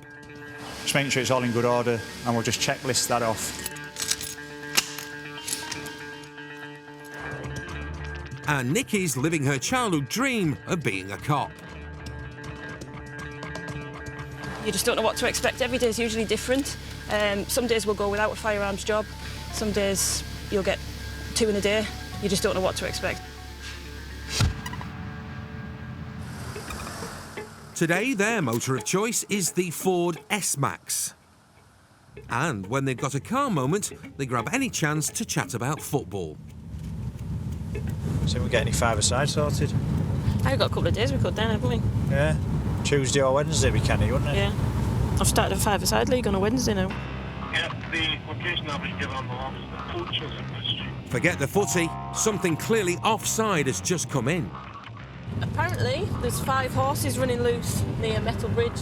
Julie, we're just coming in on the 181, so we'll be going back that way if you want us to sort it. You love horses? Hate horses. I like horses. And then just make a beeline for me, I think. Pure vicious. Yeehaw! Nicky's no fan of things that go neigh. If they find a horse, Gibbo will have to play cowboy. thing is, we could actually do with some long lengths of rope in the back of cars, couldn't we, for things like this? You'd have to go on a course and how to use it. I mean, the best thing we're going to be able to do here is... phone someone who knows what they're doing with horses. Yeah, phone a friend. Was it the 167? We're just at Metal Bridge now. What was the exact location for these 5 horses? Yeah, stand by, I've just tried down. Well, there's some horses over there. They need to get closer, but a lorry is holding up the horsepower. It's like a blooming train, isn't it? Tooting along. As they approach a roundabout, Nikki spots her 4-legged foe. Oh, it looks like tethered. I'll go out and have a word with him. Hello, son. Oh. Gibbo tries to make friends. Let me get you some grass. No, here. No chance. LA from Mike 3-4 whiskey. Oh, I'm standing well back. Go ahead. There's 2 horses here. One's tethered on the grass, the other one isn't. I don't think he fancies that, does it? I mean, I believe these are probably travellers' horses. I don't know whereabouts they're camping from this location, though. Travellers often leave horses to graze on any grass they can find, even if it's beside a busy road. I don't think I'm going to be able to get hold of his... and even if I do, where I'm going to put it. The field's all locked up. Yeah.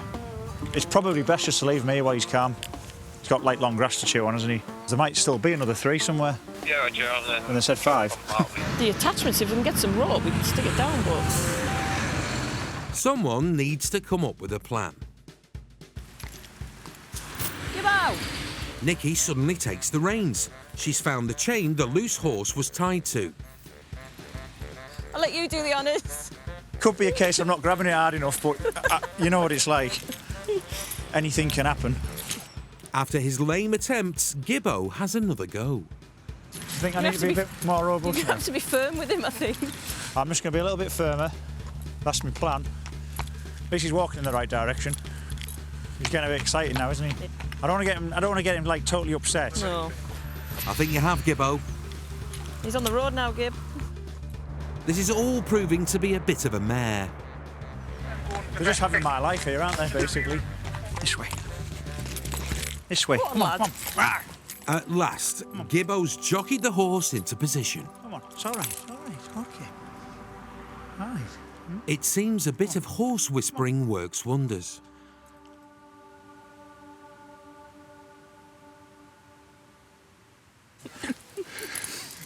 Right, there you go, I can't do it. This is where you could be good at tying knots. I think you've got a nice little relationship with him now, to be honest, Gib. It's just being relaxed with him, isn't he? Let him know that you're his mate. There we go. I'm Didn't impressed. turn into a nightmare, I at am all. impressed, I have to say. I think you liked me in the end there. I think you did, yeah. Time to get back in the saddle. Let's stop horsing around. There he is. Still smell a bit horsey. And it seems that Gibbo has found his true calling. There's no police courses for this. Police Interceptors, bringing you unrestricted access to Durham and Cleveland's most formidable coppers. In some of the most action-packed footage ever captured with British police. We follow officers as they hunt down and lock up lawbreakers in one of the UK's most challenging regions. Do you want tasering? Using high-spec pursuit cars, highly trained police dogs, Get on your knees! and specialist firearms officers. When the going gets rough, the Interceptors get tough. Get out! Down! This is just a normal day at work. Coming up, the Interceptors wrestle a reckless road user, Engine off! make a move on a man with a machete, Oh, please show yourself! and come down heavy on a hunter. I want to face!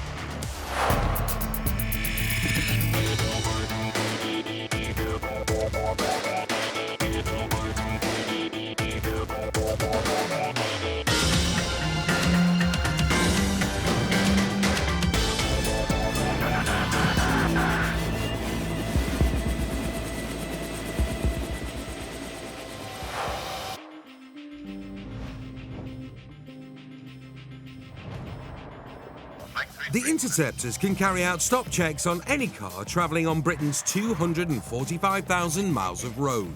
Is it homeowner? What's your name? While most drivers happily pull over to prove their paperwork's above board and their motor's kosher, there are others who'll do anything to avoid an Interceptor once-over. We'll follow you down, mate. And it's the days when these lawbreakers make a run for it that the Interceptors live for. It's just gone midnight near Hartlepool, and Interceptor Andy Lawson's out and about in one of the team's 3 Series BMWs. Andy first donned the uniform 14 years ago. He's an advanced driver with a soft spot for cheeseburgers, but a tough stance on law and order. And he has a canny knack of being in the right place at the right time. A few miles away, another Interceptor has been given the slip by a red Fiesta. As luck would have it, it's now heading in Andy's direction. Andy bangs on the blues, and the 3-litre beast from Bavaria eats up the road like a snack. En route to the last place the Fiesta was spotted, Andy hits pay dirt. The eagle-eyed Interceptor spots a red Fiesta gunning it towards him with no lights on. Towards Hartlepool. And the smart money says it's the same one that just made off from dog handler Mike Ego Eccleston. 903, I'm coming up behind it now. Can you get in touch with the comms inspector? Permissions, TPAC tactics. TPAC is shorthand for the range of special methods the Interceptors use as a last resort to stop dangerous fleeing vehicles, like boxing a car in or using a stinger. And they might be needed. It's showing no signs of stopping. 903 from the control room, Inspector Authority for TPAC has been authorised. Stand by, I think he's going to go off-road. Whatever the driver's got to hide, he's determined to shake off the law. Just on the little grassed area. Vehicle's going to stop. Stand by for a decamp. Dogs, are you with me? But rather than get out and leg it, the cheeky Fiesta driver slips through a tight gap in the railings and back onto the main road. He's back on the coast road. Are you still behind him, Darren? Negative, mate. I couldn't get through there. It's too tight for Andy's Beamer to follow, so with a bit of local knowledge, he's taking a shortcut to head off the feisty Fiesta. Stay close. Let me know where he's gone. It sounds like Ego's right on its tail. Has he stopped? Heading towards Durham. Now he's ahead of the Fiesta, and he's got to work fast. He's putting out a stinger, a bed of hollow nails that'll puncture the runaway Fiesta's tyres and stop it dead in its tracks. Burning off those burgers, Andy legs it into position. And the trap is set. But it doesn't look like he's going to need it. Stop! Turn the engine off! Engine off! Get out! Down! Down! Down! Give me a hand! Now! Not knowing who or what he's dealing with, Andy's taking no chances and slaps on the cuffs.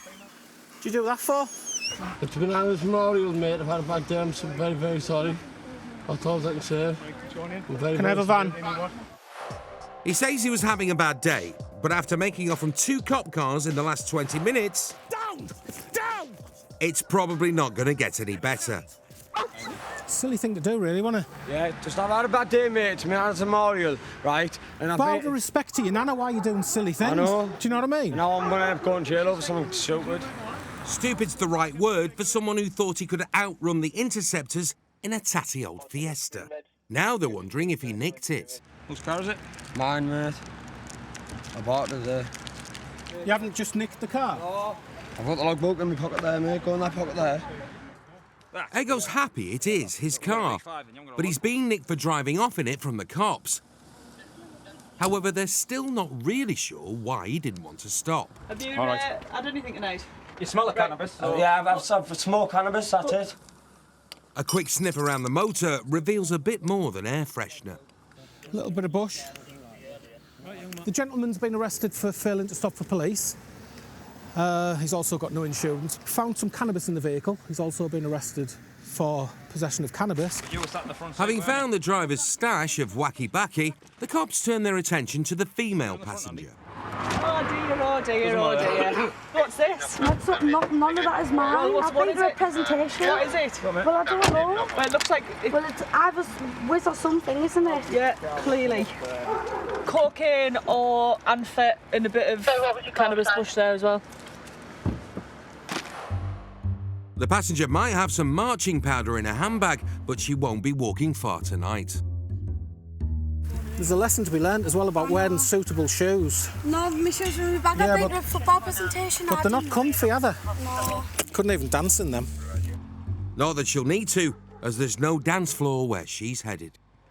You've got possession of this in your bag, so you're under arrest on possession of controlled substance. Don't have to say anything from a harm your defence if you don't mention when questioned. Something which you later rely on in court. Anything you do say may be given evidence. Do you understand what that means? With both the driver and passenger in cuffs, the drugs were enough to satisfy the Interceptors' curiosity about why they failed to stop. It seems the Fiesta stopped just short of the stinger when the driver burnt out the clutch trying to escape, much to Andy's frustration. He could have gone a bit further and let me sting him, because I get a badge if I sting him, but a good little result, to be honest. Andy may have missed out on his badge by inches, but at least someone's getting stung tonight. Turns out the driver lacked more than clutch control. He had no licence and no insurance. Get out! Down! He also pleaded guilty to failing to stop, failing to provide and dangerous driving. The powder in the passenger's handbag was amphetamine. She was cautioned for possession of that and the bag of cannabis. Still to come, Boy Racer versus Building will only have one winner. And it's collided with their house, did you say? And it's guns out to hunt down a man with a machete. Oh, please do yourself!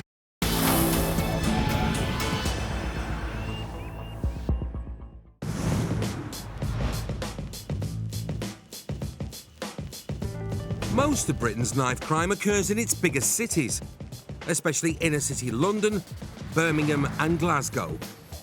But there's been a worrying rise in the figures for England and Wales. It's 11:30 and dogman Ian Squire is out on patrol with his German Shepherd, Kaiser. Kicking out time often leads to kicking off time, and Squires had a worrying late-night request on his police radio. We've got a report of, I think it was some sort of disturbance at an address. Someone involved in that has reportedly used or been and still in possession of a machete. More details are coming in all the time from members of the public. He seemed either very drunk or very high, but he had a very large machete. Shouting, come on, come on, come on.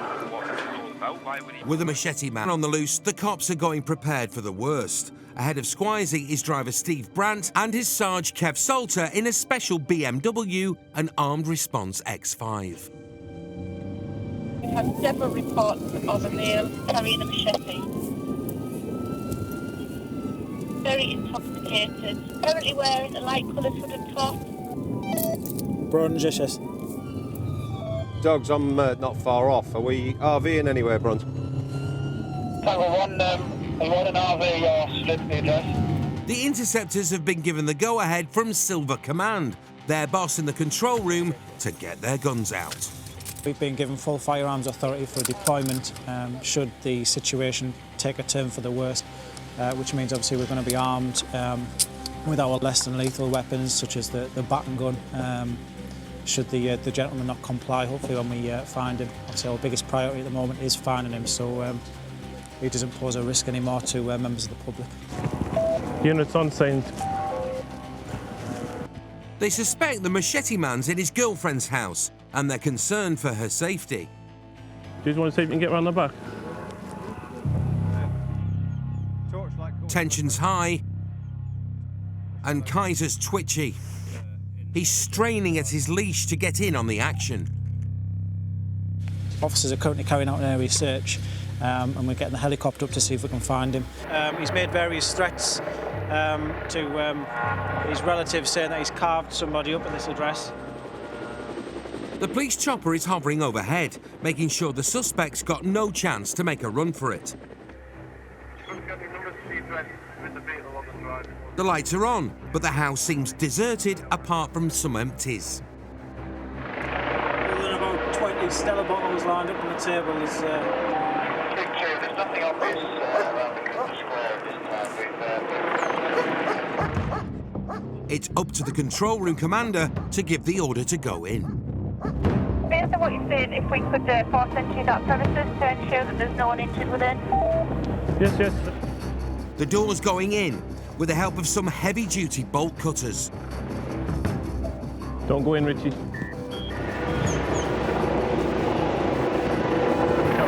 Oh, please, everybody in the building, show yourself!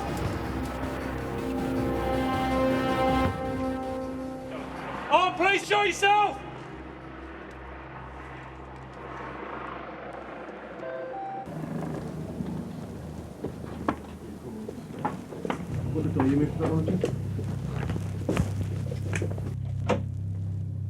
Oh, please, show yourself! Show yourself! The house is empty. No machete man. Dress has been searched, top and bottom. No signs of any person at the address. There is a dog inside in the cage, but no persons present. Call down. But the eye in the sky has a lead on the ground. The helicopter's picked up a heat source at this address over here at the back of it in the garden, so we're just going to check it out. Do you want the dog to do the heat source? The chopper's infrared camera is so sensitive it can pick up a suspect hiding out in someone's back garden or even in a plastic wheelie bin. It's time for the Kaiser to go hunting. If there's still a suspect on the loose with a machete, he'll soon sniff them out. Just ahead of you on your left, about 5 yards under the tree. Yeah, I'll leave it be, it's a cat. That could have got messy. It's a false alarm. It was a heat source. Helicopter quite rightly seen it. We needed to check it out just in case it was someone hiding up. It was a cat, so yeah, we'll leave that one be. It's not there anymore, funnily enough. Having checked out the surrounding area and found nothing, the Interceptors have drawn a blank. There's no further intelligence coming to light. He's not showing his face anymore. Now put on the wanted list and get him at a later date.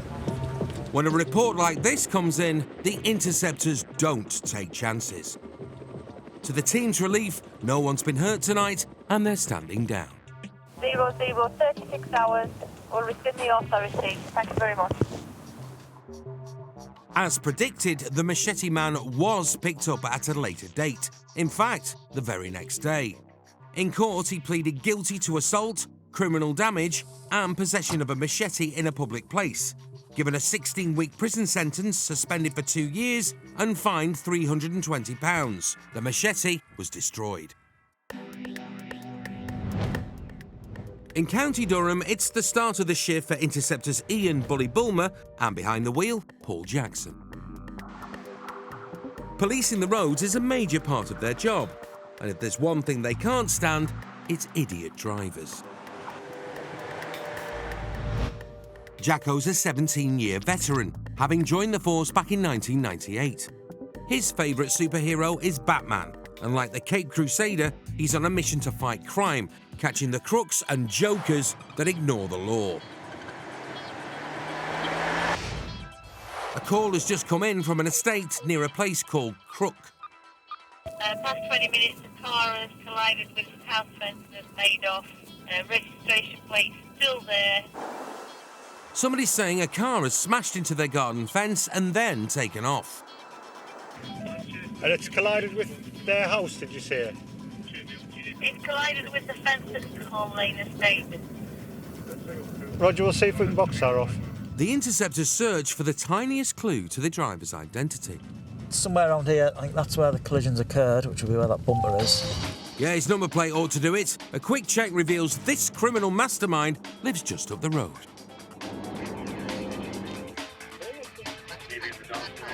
We're just about to go to a detail, but go on. But before they can get there, Jacko's got an important call coming in. It's your favourite auntie-in-law? Oh, hello, how are you doing? Oh, you've picked it already. Are you okay? I am. I'm just about to go and deal with an idiot that's crashed the car. It's not going to take Batman to crack this one. The Joker has parked the car in the street, minus its bumper. Hello. You all right? What's happened? My son's took your car. Right. Is he meant to take your car? Where's he at? Upstairs. The tearful lady is upset that her boy's in trouble with the law. Either that, or she's shedding a tear for her pride and joy. So he didn't have your permission to take the car?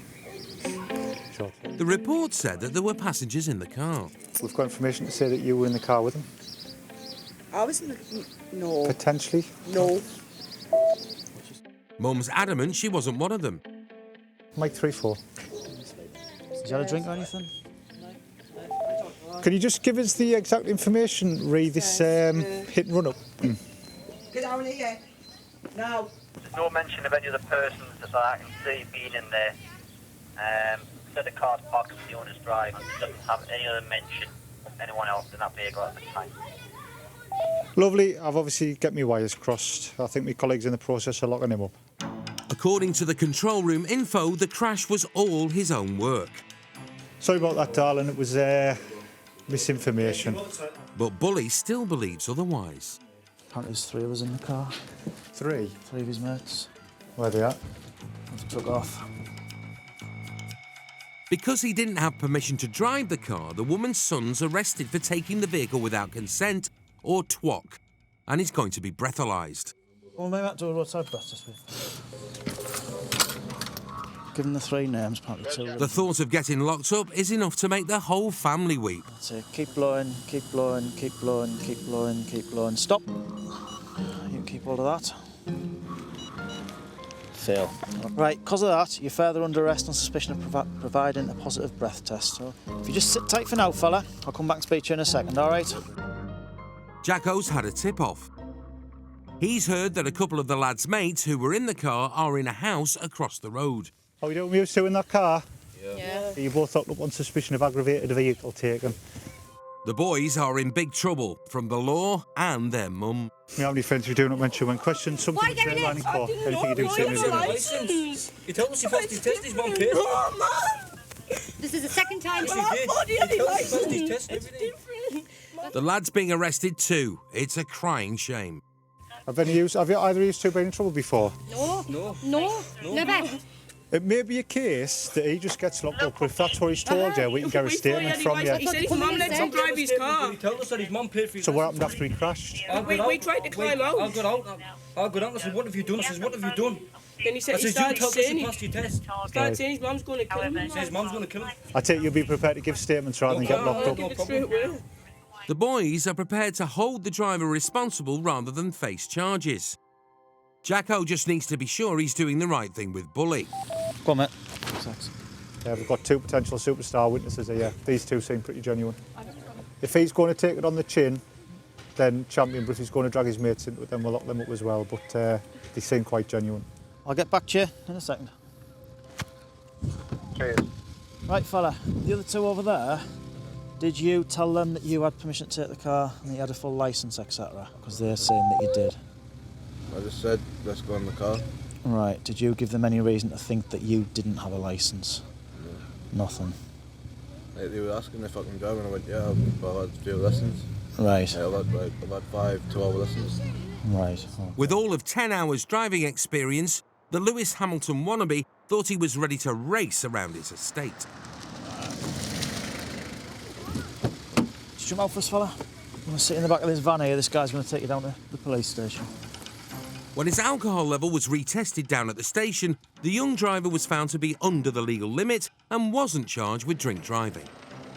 But he was found guilty of aggravated vehicle taking, driving without insurance or a full licence, driving without due care, and failing to stop at the scene of an accident. He was given a 12-month community order, 150 hours unpaid work, fined a total of £310 and banned from driving for a year. Well, it's idiotic. His mates have said that he's been driving a bit like a loony around the streets of Wellington. Hopefully he hasn't clattered into anything else, but yeah, you can see we've got the kids out playing on the streets. It's quite a nice day, and the way he's come round the corner, he's gone fast enough to lose the front of his car. If there'd have been somebody in front of that, it would have been a tragedy and he would have been going away for a little while. But it's a steep learning curve for him, isn't it? Still to come, the Interceptors get their paws on a suspected drug dealer stash. But I wouldn't like to think if the dog had ingested that. And a drunk with a gun is looking for a fight. Out your pocket. Get up!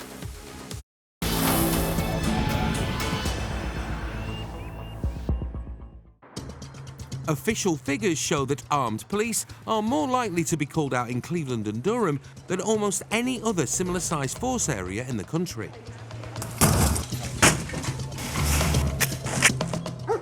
That's why the Interceptors have to be highly trained, Oh, please show yourself!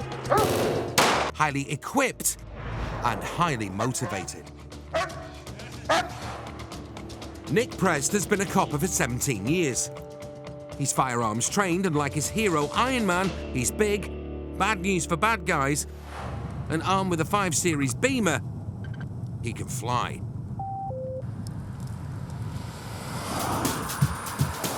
Presty's got his pedal to the metal. Someone's been seen hanging around a graveyard with a rifle. It's been a report of, I think, a man with an air weapon in a cemetery over at Trimden. I think he's been there for some time, just lying in a sniper's position. It may be an air weapon, but like all firearms in the wrong hands, it can be lethal. Got a local unit just going to go and check it out. Apparently the caller's saying he's at the front of the churchyard now, so we'll just drop along as well and see what's going on. Arriving at the cemetery beside the church, it's clear a full-arm response isn't going to be necessary. His colleagues on the graveyard shift have things under control. Get out and see what's happening. The gunman's wearing combat fatigues, but he's more blind drunk than crack soldier. Sleeping seems more likely than sniping. I've got a bad knee from now. Right. Are you taking it? He's got absolutely no idea what he might have done wrong. All he cares about is his sore knee. What, the gun? What's happened with the gun, mate? Have you been shooting? This is your gun, isn't it? As long as it's an air rifle and not over certain power, it doesn't need a firearms licence. But if the man's deemed unfit, he could have it confiscated. No, I'm going nowhere, so don't you start with me. Starting. What's your first name? He could have more weapons on him, so the cops are searching him. Aye? Have you got anything on you? Get out me pocket. No, I haven't got anything. Right. Just whilst we search you, you're going to be cuffed, all right? Right. But it's proving easier said than done. What's your first name? You doing? What's your first name? Like, seriously, what the is doing? Calm down. You are! Just because you're here, because you're here and you've got a gun, right? Somebody's rang in and they just want to know what you're here, want to know what your name is. Go in. Because you're a bit drunk, aren't you? Get off me. All we're doing, mate, is make sure you haven't got a knife or anything on you, because you're out shooting, hunting, aren't you? Knife? A knife? Have you got anything? No, I haven't got a knife. Right, that's all we're doing. He says he hasn't got a knife on him, but the cops aren't convinced. Well, just tell us. Where's it in this one? It's maybe up there. Whereabouts? On my belt there. I nobody have a knife, but... What, when you're out with a gun, you have a knife for sorting stuff out with that, do you? Right, that's all. It's over there, is it? No, what the is this all about? What's your name? Because you've been seen and reported to us by a member of the public saying there's a lad lying in the with what they thought was a gun or a stick. So we've come down to check out, right? What's your name? Right, what's in this pocket? Suddenly, the drunk hunter kicks off. Nothing. Stop! Down there. Stop! Calm yourself. Stop it! Down. Stop it! Not you. Listen. And I'm good. Junior. His knee seems to have recovered and he's using it on the cop, trying to restrain him. Now the kid gloves are off. The camo yob is getting banged up for assault. It would be easier if you just got in the van. It would be easier if you just go and get in. Calm down. But he doesn't want to go down without a fight. In the Stop van. it! Get in the van. Get in the And van. I'll get in the van when I want to. Get in the All van. right. Throw the one on the floor. Go on. Just calm I down. want to fight you. What's the point? I want to fight you. You're wrong. We're just going to put these straps on you so you're not going to kick out. The Interceptors are trussing the man up for his own good. Just going to stand you up. Yeah. No. 1, 2, I'll tell you 3. what. Stand up. There you go. Now shimmy your feet toward. Don't get off this. With the would-be hunter safely banged up and satisfied he never had a knife, just bend your legs. Bend your legs. Mind your hands, you're going to get crushed. for Presty, it's just another day in the wild northeast. Yeah, that's just what happens around here sometimes. He's obviously had a massive drink and he's out hunting with rabbits or whatever, and he wasn't happy speaking to us, so I think he took offence with Andy, and then obviously when he gets quite violent, you've got to take him to the floor and get them restrained. Thanks to Presty's years of experience, no other members of the public were hurt and no guns were needed. He's all right in there now, he's calmed quite down, like, and we've got his details, so when he gets down he'll get booked in the cells and get dealt with when he sobers up. The hunter was found guilty of being drunk and disorderly and of assaulting a PC. He was given 12 months community service, fined a total of £280 and had his gun taken away. And he's out shooting. Not that one first. That one.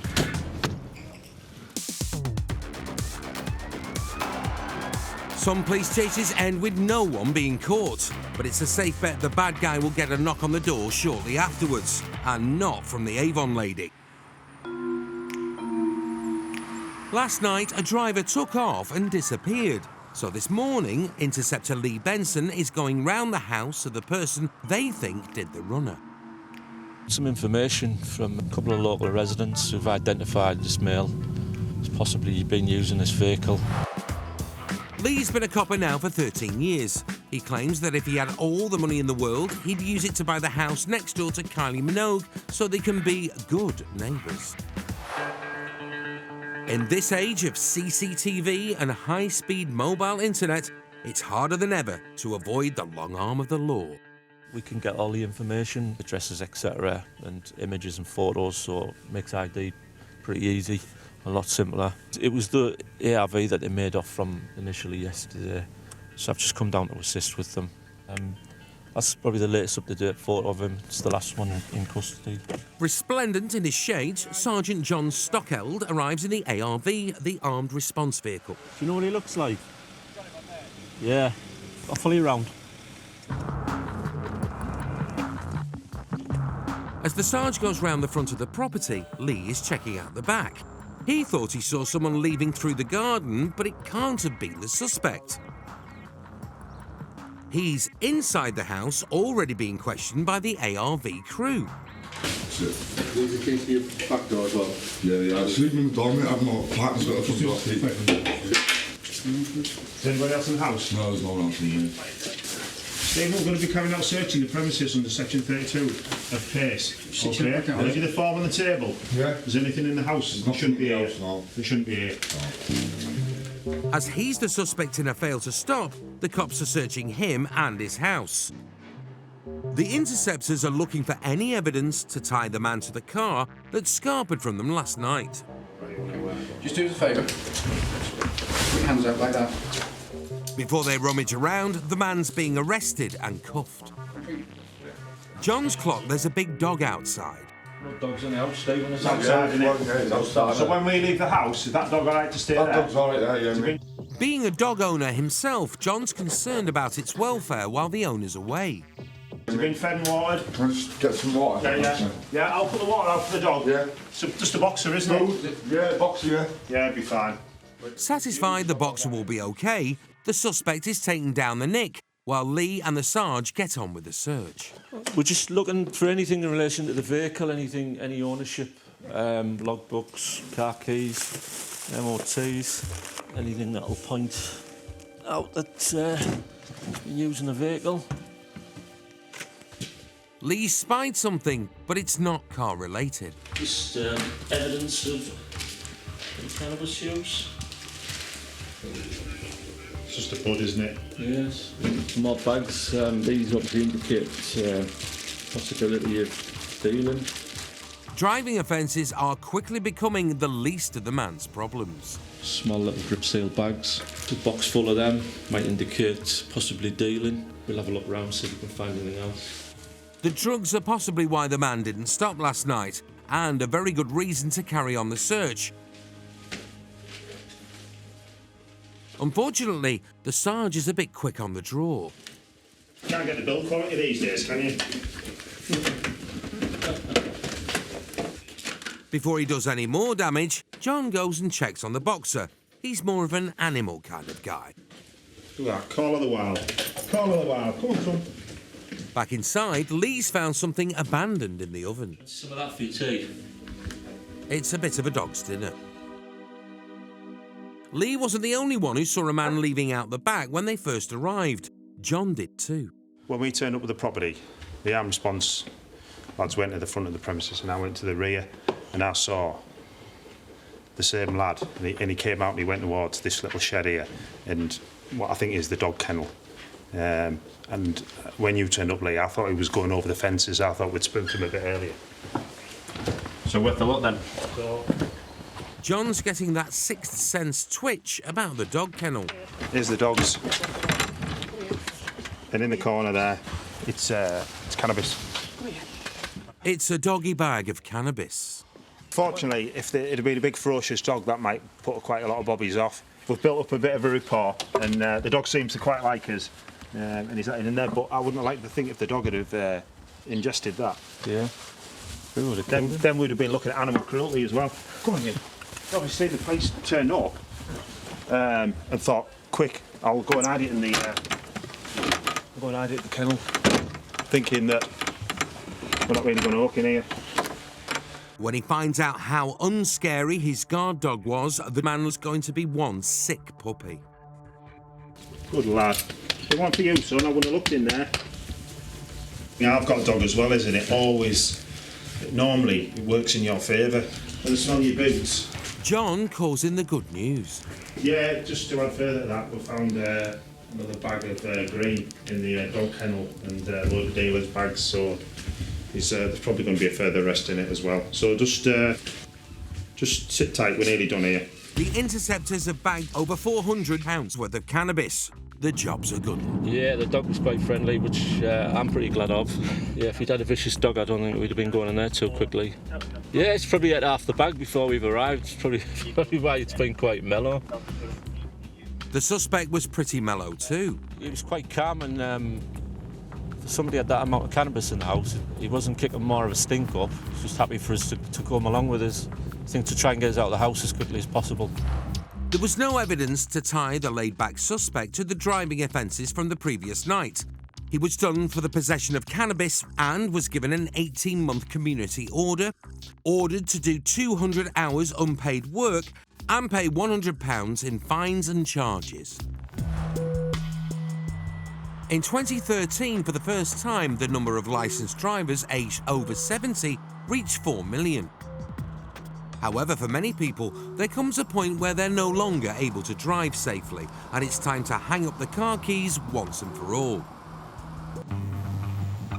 Interceptors Phil Muir and Pete Gibson, Gibber, are out on patrol on the outskirts of Darlington when a call comes in about an elderly driver. A blue Skoda Octavia. He's wiped 2 vehicles out and he's ended up on the path, just down from Hoskins Pub. I thought it was a pedestrian that had been hit. He's lost control of his motor and gone careering up onto a busy pavement full of shoppers. There's no time to lose. Hoskins, it's right in the town centre. Gibber's flooring it, and luckily Phil knows the way. Coming up there, it's all one way up that way. So up here? Yeah, we'll be here to the roundabout and then we'll straight away.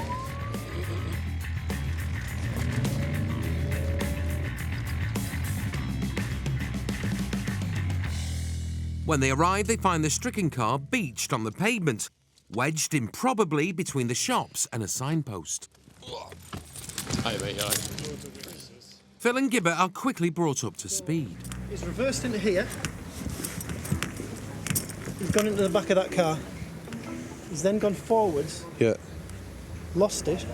Yeah. It's like a disability car. Oh, I see, right, yeah. He's lost it. The Skoda looks like it's been in a tumble dryer. With pedestrians around, it could have been carnage.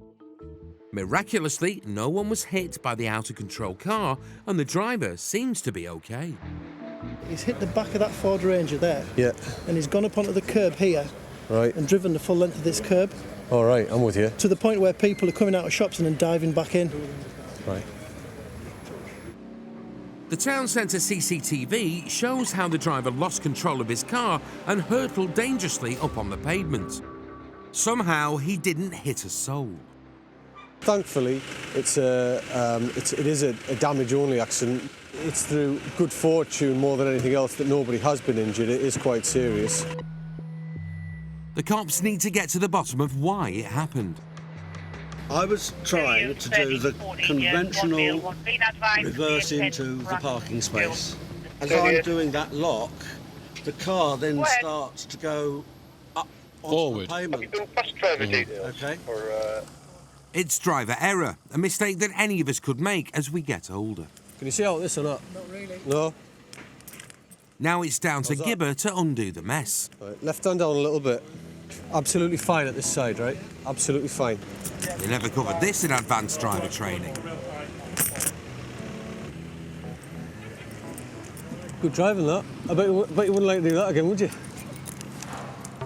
Following the elderly driver's unplanned excursion onto the pavement, it was decided that his driving career had reached the end of the road and his licence was revoked. Still to come, the Interceptors give some pill poppers a dose of strong medicine.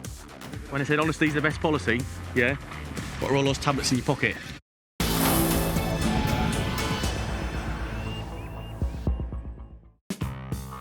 All around the country, cops have their own local lingo. This afternoon, Acting Sergeant Paul Faulkner is out on patrol in Stockton-on-Tees near Middlesbrough, hunting for stovies. Stovey is police slang in this force for a stolen vehicle. Sometimes get called SMVs, stolen motor vehicles, but generally stovey is what we use. Mint is another of Paul's favourites. Mint. Well, there's mint or there's proper mint. Mint is good. I like it, brilliant. Like, proper mint is, explosive, fantastic, out of this world. As well as being a practitioner of linguistics, Paul's also a keen horticulturist and loves tending his garden, which is handy as knowing all about plants is invaluable when dealing with all the weed the Interceptors come across.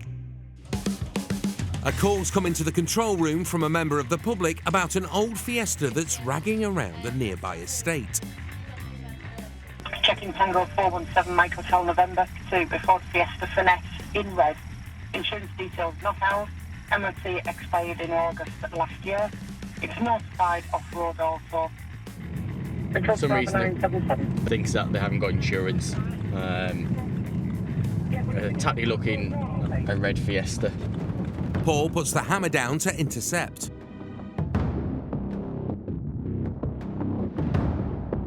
And it's not long before he's got the red Fiesta in his sights.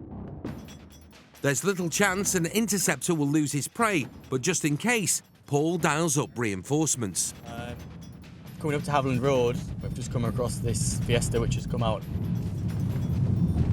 Roger, don't light them up. We're on the road. Just put a commentary in on the corner of your road now. The Fiesta driver made a bad decision pulling out in front of an interceptor.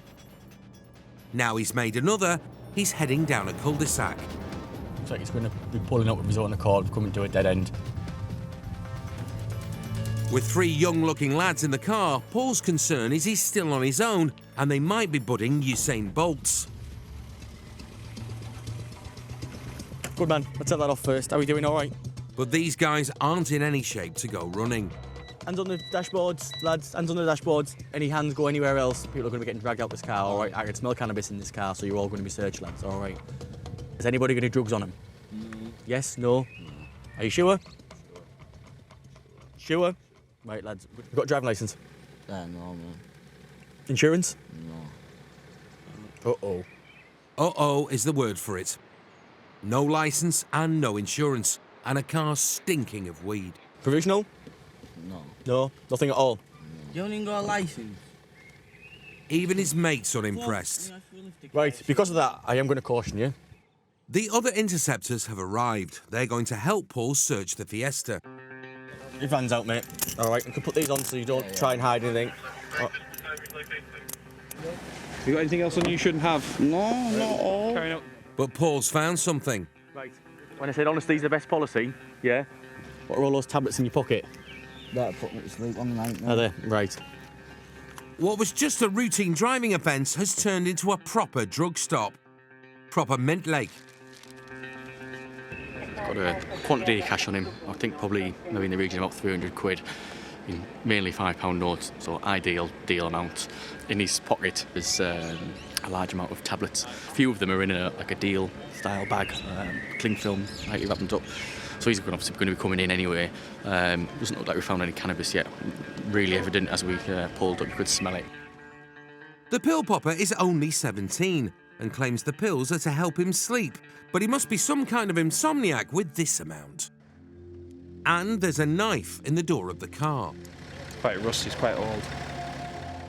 The inside of the car's like an old hash tray. There's lots of debris, but not much of real substance.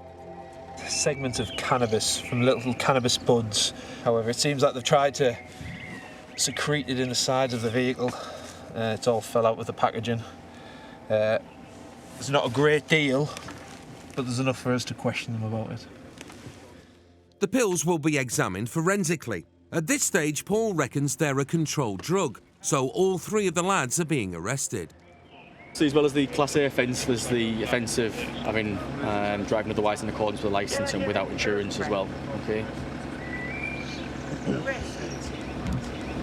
And also possession of an offensive weapon. You don't have to say anything behind your defence if you're not mentioned when questioned, which you may later at court, and you do say evidence. Do you understand that? No, not being you. Okay, you don't. Well, okay, we'll explain to you down in custody. Do you think you reply to caution? The boys are taken to the Nick in Middlesbrough, where they'll be strip searched for any more drugs, questioned and kept in a cell overnight before being released on police bail. Off to Middlesbrough custody.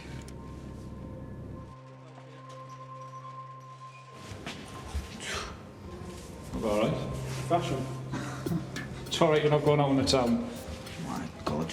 The driver was found guilty of possession of a Class C drug and driving without a licence or insurance. No further action was taken against either of the passengers.